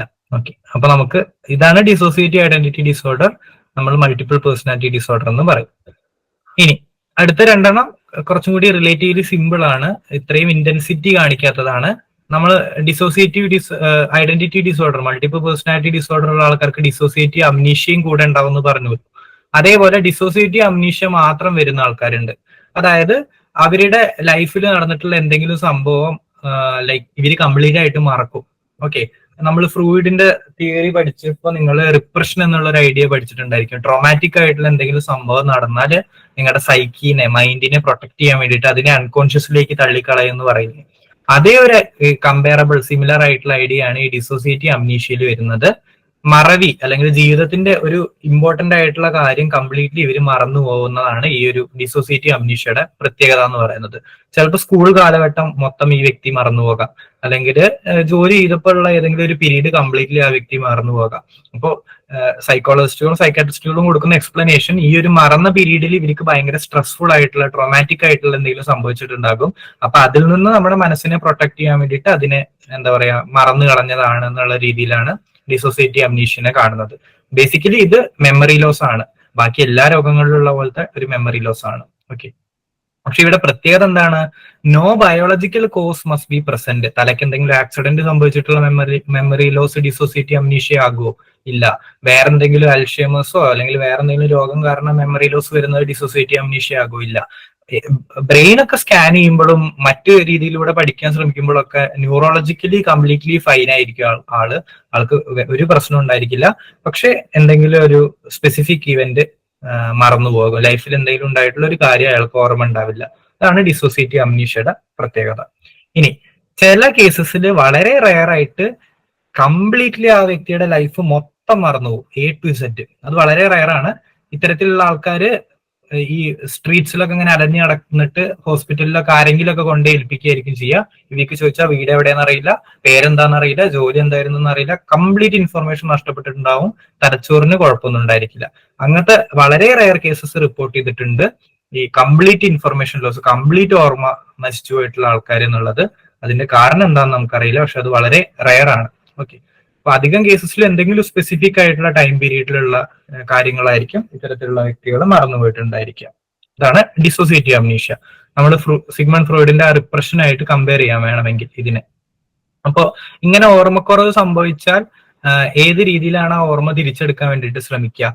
ഇത് ഷോക്ക് തെറാപ്പി കൊടുക്കും. നമ്മൾ സിനിമയിലൊക്കെ കാണുന്നത് പോലെ ഭയങ്കര ക്രൂരമായ രീതിയിലല്ല ഷോക്ക് തെറാപ്പി കൊടുക്കുക. വളരെ മൈന്യൂട്ട് ആയിട്ടുള്ള രീതിയിൽ ചെറിയൊരു തരിപ്പേ കൊടുക്കുള്ളൂ തലച്ചോറിന്. ഇപ്പൊ ഭയങ്കര അഡ്വാൻസ്ഡ് ആണ്. Like shock therapy severe major depression ഉള്ള ആൾക്കാർക്ക് വളരെ സക്സസ് റേറ്റ് ഉള്ള ഒരു സാധനം കൂടിയാണ് ഈ ഷോക്ക് തെറാപ്പി എന്ന് പറയുന്നത്. അപ്പൊ അതേപോലെ തന്നെ ഇവരുടെ തലച്ചോറിന് ഷോക്ക് കൊടുക്കുമ്പോൾ എന്തൊക്കെയോ ചേഞ്ചസ് തലച്ചോറിന് ഉണ്ടാവുന്നത് കാരണം, അതെന്താണെന്ന് അറിയില്ല, അങ്ങനെ എന്തൊക്കെയോ ചേഞ്ചസ് ഉണ്ടാവുന്നത് കാരണം ഈ നഷ്ടപ്പെട്ട ഓർമ്മ ചില ആൾക്കാർക്ക് തിരിച്ചു കിട്ടാറുണ്ട്. പിന്നെ ഹിപ്നോതെറാപ്പി കേട്ടിട്ടില്ലേ? നമ്മൾ സജഷൻസ് കൊടുത്തിട്ട് ഒരു ഹിപ്നോട്ടൈസ് ചെയ്തിട്ട് കടത്തിയിട്ട് ഇവരുടെ ആ മറന്നുപോയിട്ടുള്ള ഓർമ്മേനെ എന്താ പറയുക ഈ സബ് കോൺഷ്യസ് മൈൻഡിൽ നിന്ന് തിരിച്ചെടുക്കാൻ വേണ്ടിയിട്ട് ശ്രമിക്കാം. ആ രീതിയിലുള്ള ഒരു അറ്റംപ്റ്റ് ട്രീറ്റ്മെന്റ് ആയിട്ട് ഇൻവോൾവ് ആകാറുണ്ട്. പിന്നെ ചില കേസസിൽ ലൈക്ക് ഇതിന്റെ ഒരു പ്രോഗ്രഷൻ ബാക്കി എല്ലാ അസുഖങ്ങളും എന്താ പറയാ നിലനിന്ന് പോകുന്നത് പോലെ ഈ ഡിസോസിയേറ്റീവ് അംനീഷ്യ നിലനിന്ന് പോയിക്കൊള്ളണമെന്നില്ല. ഈ ചില ആൾക്കാർക്ക് 1 മാസമോ 2 മാസമോ കഴിഞ്ഞാൽ തന്നെ നഷ്ടപ്പെട്ട മെമ്മറി തിരിച്ചു വരാറുണ്ട്. ഓക്കെ, അപ്പോ മെയിൻ ആയിട്ട് ഇതിന് നേരത്തെ നമ്മൾ ഡിസ്കസ് ചെയ്തിട്ടുള്ള ട്രോമ റിലേറ്റഡ് തെറാപ്പീസ് ഒക്കെ ഹെൽപ്ഫുൾ ആയിരിക്കും. അത് കൂടാതെ ഈ shock therapy and hypno therapy കൂടി യൂസ് ചെയ്യാറുണ്ട് എന്നുള്ളത് ഓർത്ത് വെക്കുക. ഓക്കെ, ക്ലിയർ ആണെന്ന് വിശ്വസിക്കുന്നു. ലാസ്റ്റ് വരുന്നത് ഡിസോസിയേറ്റീവ് ഐഡന്റിറ്റി ഡിസോർഡേഴ്സിൽ വരുന്നതാണ് ഡീപേഴ്സണലൈസേഷൻ അല്ലെങ്കിൽ ഡീറിയലൈസേഷൻ ഡിസോർഡർ എന്ന് പറഞ്ഞിട്ടുള്ള ഒരു രോഗം. ഇത് ഡീപേഴ്സണലൈസേഷൻ, ഡീറിയലൈസേഷൻ ഈ രണ്ടെണ്ണം തന്നെയാണ് ഈ രോഗത്തിന്റെ കീവേഡ്സ് വരുന്നത്. ഇത്തരത്തിലുള്ള ലൈക്ക് ഈ ഡിസോർഡർ എക്സ്പീരിയൻസ് ചെയ്യുന്ന ആൾക്കാർക്ക് ഡീപേഴ്സണലൈസേഷൻ, അതായത് അവരുടെ ശരീരത്തിൽ നിന്ന് വിട്ടുപോയിട്ട് ലൈക്ക് ഒരു ക്യാമറ ഒബ്സർവ് ചെയ്യുന്നത് പോലെ അവരുടെ ശരീരത്തെ തന്നെ ഒബ്സർവ് ചെയ്യുന്ന ഒരു experience, out of body experience എന്നൊക്കെ നമ്മൾ വിളിക്കും. അതായത് അവരുടെ ശരീരത്തിൽ നിന്ന് വിട്ടു നിന്നിട്ട് അവരുടെ ജീവിതം തന്നെ എക്സ്പീരിയൻസ് ചെയ്യാണ്. ആ രീതിയിലുള്ള ഒരു ചിന്ത, ഒരു ലൈക്ക് ഒരു ഹാലുസിനേഷൻ എന്ന് വേണമെങ്കിൽ നമുക്ക് പറയാം. ആ രീതിയിലുള്ള ഒരു എക്സ്പീരിയൻസ് ഇവർക്ക് ഉണ്ടാക്കും. ആസ്ട്രൽ പ്രൊജക്ഷൻ എന്നൊക്കെ കേട്ടിട്ടില്ലേ, ഒരു കൺസെപ്റ്റ് ഉണ്ടല്ലോ. അതേപോലെ ലൈക്ക് ഇവരുടെ സെൽഫ് പുറത്തേക്ക് പോയിട്ട് ഇവരെ ഒബ്സർവ് ചെയ്യുകയാണെന്നുള്ള രീതിയിലുള്ള ഒരു ഫീലിംഗ് ഇത്തരത്തിലുള്ള ആൾക്കാർക്ക് തോന്നാം. അതാണ് ഡീപേഴ്സണലൈസേഷൻ. നമ്മുടെ ശരീരത്തിൽ നിന്ന് പുറത്തു നിന്നിട്ട് നമ്മുടെ ശരീരത്തെ ഒബ്സർവ് ചെയ്യുന്ന അവസ്ഥ. ഓക്കെ, അത് എക്സ്പീരിയൻസ് ചെയ്യാം. പിന്നെ ഡീറിയലൈസേഷൻ എന്ന് പറഞ്ഞാൽ എന്താണ്? ഡീറിയലൈസേഷൻ എന്ന് പറഞ്ഞാല് ഇവർക്ക് വളരെ പരിചിതമായിരുന്ന സറൗണ്ടിങ്സ്, വസ്തുക്കള്, ആൾക്കാരൊക്കെ പെട്ടെന്ന് അപരിചിതരായി മാറുക. ഇതൊരു മെമ്മറി ലോസ് പോലെ തന്നെയാണ്. പക്ഷെ ആ ഒരു ഇമോഷണൽ കണക്ഷൻ ഇവർക്ക് നഷ്ടപ്പെടും. ആ വ്യക്തി ആരാന്ന് അറിയും, പക്ഷെ ആ ഒരു ഇമോഷണൽ കണക്ഷൻ നഷ്ടപ്പെടും. ഇപ്പൊ എന്റെ അമ്മയെ കുറിച്ച് എനിക്ക് ആലോചിക്കുമ്പോൾ എന്റെ അമ്മ ആരാണെന്നുള്ള ഒരു ഇൻഫർമേഷന്റെ ഒപ്പം തന്നെ കുറച്ച് ഇമോഷൻസും കൂടി എനിക്ക് വരുമല്ലോ. ഈ ഇമോഷൻസ് ഇവർക്ക് നഷ്ടപ്പെടാനുള്ള സാധ്യതയുണ്ട്. ഇപ്പോ വിസ്മയത്തുമ്പത്ത് ഫിലിം പോലെയാണോ? വിസ്മയത്തുമ്പത്തിന്റെ കഥ എനിക്ക് ഓർമ്മയില്ല. സിനിമ ഏതാണെന്ന് അറിയാം, പക്ഷെ കുറെ കണ്ടിട്ട്. ഓക്കെ, ഈ അതിലങ്ങനെ എന്തോ ആണല്ലേ റീത്ത. ഓക്കെ, അടുത്ത ക്ലാസ്സിൽ വേണമെങ്കിൽ ഞാൻ കണ്ടിട്ട് ഒന്നുകൂടെ ക്ലിയർ ചെയ്യാതെ. Okay, so individual may feel as though they are unfamiliar with their surroundings. അവരുടെ ലൈക്ക് വീടാണെന്ന് അറിയാം, പക്ഷെ അത് ആ ഒരു ഇമോഷണൽ കണക്ഷൻ അവർക്ക് നഷ്ടപ്പെട്ടു. ഒരു അപരിചിത്വം അത് അവർക്ക് ഫീൽ ചെയ്തേക്കാം. ഓക്കെ, പിന്നെന്താ? Emotionally disconnected from close friends and family members. ഒരുപാട് ഇഷ്ടമായിരുന്ന ഫ്രണ്ട്സ്, ഫാമിലി മെമ്പേഴ്സ് ഒക്കെ ഇപ്പോഴും ആരാന്ന് അറിയാം, പക്ഷെ ആ ഒരു ഇമോഷണൽ കണക്ഷൻ ഇവർക്ക് പെട്ടെന്ന് നഷ്ടപ്പെടുക. അതാണ് ഡീ റിയലൈസേഷന്റെ പ്രത്യേകത. ഇതുകൂടാതെ സെൻസറി ചേഞ്ചസ്, ഈ ഇല്യൂഷൻസ് എന്നൊക്കെ നമ്മൾ പറയില്ലേ, അതായത് ചുറ്റും ഡിസ്റ്റോർട്ടഡ് ആവുക, ഷേപ്പ് മാറുക, ബ്ലറി ആവുക, ചുറ്റുമുള്ള എൻവയോൺമെന്റ് ബ്ലറി ആവുക, ആർട്ടിഫിഷ്യൽ ആയിട്ടുള്ള എൻവയോൺമെന്റ്സ് ആയി മാറുക. ഇപ്പൊ ഒരു കസേര ആണെങ്കിൽ ആ കസേര സ്ട്രെയിറ്റ് കസേര ആണെങ്കിൽ വളഞ്ഞ പോലെ തോന്നുക, അല്ലെങ്കിൽ distortions of time, distance, size and shape of objects. സമയം എന്താ പറയാ, വളരെ പെട്ടെന്ന് പോകുന്നതായിട്ടോ കുറഞ്ഞു പോകുന്നതായിട്ടോ ഒക്കെ ഫീൽ ചെയ്യുക, സ്ലോ ആവുന്നതൊക്കെ ആയിട്ട് ഫീൽ ചെയ്യുക. ദൂരം, മറ്റേ രോമാഞ്ചത്തിൽ കണ്ടിട്ടില്ലേ, കുറെ ഇങ്ങനെ പോയിട്ട് ലാസ്റ്റ് എന്താ പറയാ അതേ സ്ഥലത്ത് തന്നെ വന്ന് നിൽക്കുന്നത്, വഴി തെറ്റുന്നത്. അപ്പൊ അതേപോലെ ഇവര് നടക്കുകയാണെങ്കിൽ ഇവർക്ക് മനസ്സിന്റെ ഉള്ളിൽ ചിലപ്പോൾ ഒരു 100 മീറ്റർ നടന്നതായിരിക്കും, പക്ഷെ ചിലപ്പോൾ 2 സ്റ്റെപ്പേ വെച്ചിട്ടുണ്ടാവുള്ളൂ. അത്തരത്തിലുള്ള എക്സ്പീരിയൻസസ് ഉണ്ടാകുക. അപ്പൊ ബേസിക്കലി ഇവിടെ വരുന്നത് റിയാലിറ്റി ആയിട്ട് ടച്ച് ഇങ്ങനെ മെല്ലെ മെല്ലെ നഷ്ടപ്പെടുന്ന രീതിയിലുള്ള സിംറ്റംസ് ആണ് കണ്ടുവരാറുള്ളത്. ഓക്കെ, അപ്പോ ഇതിന്റെ എക്സാക്ട് കോസ് എന്താണെന്ന് നമുക്കറിയില്ല. ഇതേപോലത്തെ ട്രോമ റിലേറ്റഡ് കേസസിൽ ഇത് റിപ്പോർട്ട് ചെയ്യാറുണ്ട്. അപ്പൊ അവർക്ക് ട്രീറ്റ്മെന്റ് ആയിട്ട് മെയിൻ ആയിട്ട് നമ്മൾ കൊടുക്കുക ആങ്സൈറ്റി മെഡിക്കേഷൻസ്. അതായത് ഈ ഡീപേഴ്സണലൈസേഷൻ. നിങ്ങൾ ആലോചിച്ച് നോക്കൂ, ഈ ക്ലാസ് കഴിഞ്ഞിട്ട് നിങ്ങൾ പോവുകയാണ്, നിങ്ങൾ കസാരയിൽ നിന്ന് എണീച്ചിട്ട് തിരിഞ്ഞു നോക്കിയപ്പോൾ നിങ്ങളുടെ ശരീരം കസാരയിൽ തന്നെ ഇരിക്കുന്നു. ആ ഒരു അവസ്ഥ വരുമ്പോൾ നിങ്ങൾക്ക് ഭയങ്കര രീതിയിൽ ആങ്സൈറ്റി വരും. അപ്പൊ ആ ഒരു പേടിപ്പെടുത്തുന്ന അവസ്ഥയിലേക്ക് പോകുന്നത് കൊണ്ട് ഇവർക്ക് ആ ആങ്സൈറ്റിയെ ട്രീറ്റ് ചെയ്യാൻ വേണ്ടിയിട്ട് ആങ്സൈറ്റി മെഡിക്കേഷൻസ് കൊടുക്കാറുണ്ട്. പിന്നെ SSRI ഡ്രഗ്സ് എന്തുകൊണ്ടാണ് വർക്ക് ചെയ്യുന്നതെന്ന് അറിയില്ല. ചില കേസസിൽ ഈ ഡിപ്രഷന് കൊടുക്കുന്ന ഡ്രഗ്സ് ഈ ഒരു ഡിസോർഡറിന് കൊടുക്കുമ്പോൾ ആൾക്കാർക്ക് ആ ഡിസോർഡർ കുറഞ്ഞു പോകുന്നതായിട്ടും ഇല്ലാതായിട്ട് പോകുന്നതൊക്കെ തോന്നാറുണ്ട്. ഓക്കെ, പിന്നെ കോഗ്നിറ്റീവ് ബിഹേവിയറൽ തെറാപ്പി, നേരത്തെ നമ്മൾ പറഞ്ഞിട്ടുള്ള ട്രോമ റിലേറ്റഡ് തെറാപ്പീസ് എല്ലാം ഈ ഒരു കേസസിന് ലൈക്ക് തെറാപ്യൂട്ടിക് ആയിട്ട് അവരെ ആ ട്രോമ അഡ്രസ് ചെയ്യുന്ന തരത്തിലുള്ള ഒരു ട്രീറ്റ്മെന്റും സക്സസ്ഫുൾ ആയിട്ട് കണ്ടുവരാറുണ്ട്. ഓക്കെ, അപ്പൊ ഇവിടെ ഇമ്പോർട്ടന്റ് ആയിട്ട് വരുന്നത് ഇവർക്ക് അത് എക്സ്പീരിയൻസ് ചെയ്യുമ്പോൾ ഭയങ്കര ഇന്റൻസ് ആങ്സൈറ്റി വരും. ആ ആങ്സൈറ്റിനെയും കൂടി അഡ്രസ് ചെയ്തിട്ടുള്ള രീതിയിലുള്ള ട്രീറ്റ്മെന്റ്സ് ആയിരിക്കും പ്രിഫറൻസ് കൊടുക്കുക എന്നുള്ളതാണ്. ഓക്കെ, അപ്പോ അതാണ് ഈ ഡിസോർഡർ. ഇതും വളരെ റെയർ ആണ്. ലൈക്ക് മെയിൻ ആയിട്ട് ഈ ഡീപേഴ്സണലൈസേഷൻ, ഡീറിയലൈസേഷൻ ഒക്കെ ഇതിന്റെ ഒപ്പം വരാം. ഡിസോസിയേറ്റീവ് ഐഡന്റിറ്റി ഡിസോർഡറിന്റെ സബായിട്ടും വരാം. ഓക്കെ, ഈ 2 ഡിസോർഡേഴ്സ് അങ്ങനെ റെയർലി കണ്ടുവരുന്നതാണ്. ആ ഒരു രീതിയിൽ മനസ്സിലാക്കി വെക്കും. ഇനി എന്തെങ്കിലും ഡൗട്ട് ഉണ്ടെങ്കിൽ ചോദിച്ചോളൂ.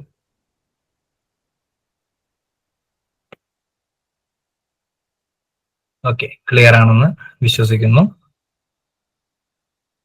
സോ ഇതിന്റെ ഒരു ഇൻട്രൊഡക്ഷൻ തന്നിട്ട് ഞാൻ നിർത്താം. ഓക്കെ, നമുക്ക് ക്വസ്റ്റ്യൻസിലേക്ക് കടക്കാം.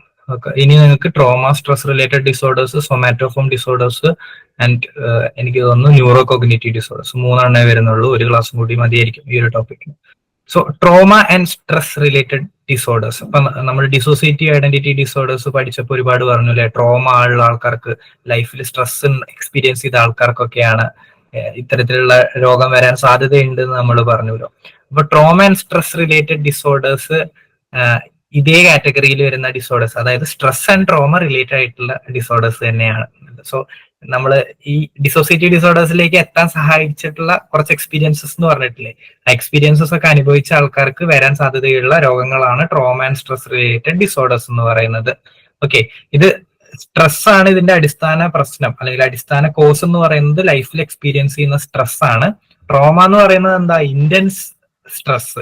ഒരു ചെറിയ മൊമെന്റില് നിങ്ങൾക്ക് ഒരിക്കലും ഉൾക്കൊള്ളാൻ പറ്റാത്ത തരത്തിലുള്ള സ്ട്രെസ്സും ആങ്സൈറ്റിയും ഒക്കെ ശരീരം ഉൾക്കൊള്ളുമ്പോഴാണ് അതിനെ നമ്മൾ ട്രോമ എന്ന് പറയുന്നത് അല്ലെ. ഒരു ആക്സിഡന്റോ ഒരു പ്രകൃതി ദുരന്തമോ ഒരു റേപ്പോ ഒക്കെയാണ് നമ്മൾ ട്രോമ എന്ന് വിളിക്കാറുള്ളത്. സോ അതാണ് ഈ ട്രോമ ആൻഡ് സ്ട്രെസ് റിലേറ്റഡ് ഡിസോർഡേഴ്സിനെ കമ്പൈൻ ചെയ്യാൻ കാരണം. ബേസിക്കലി ഇത് സ്ട്രെസ് തന്നെയാണ്. ഇന്റൻസ് സ്ട്രെസ് കാരണം ഉണ്ടാകുന്ന മറക്കാൻ പറ്റാത്ത എക്സ്പീരിയൻസസിനെയാണ് നമ്മൾ ട്രോമ എന്ന് വിളിക്കുക.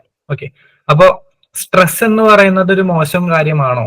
അല്ല, സ്ട്രെസ് എന്ന് പറയുന്നത് ഒരിക്കലും ഒരു മോശം കാര്യമല്ല.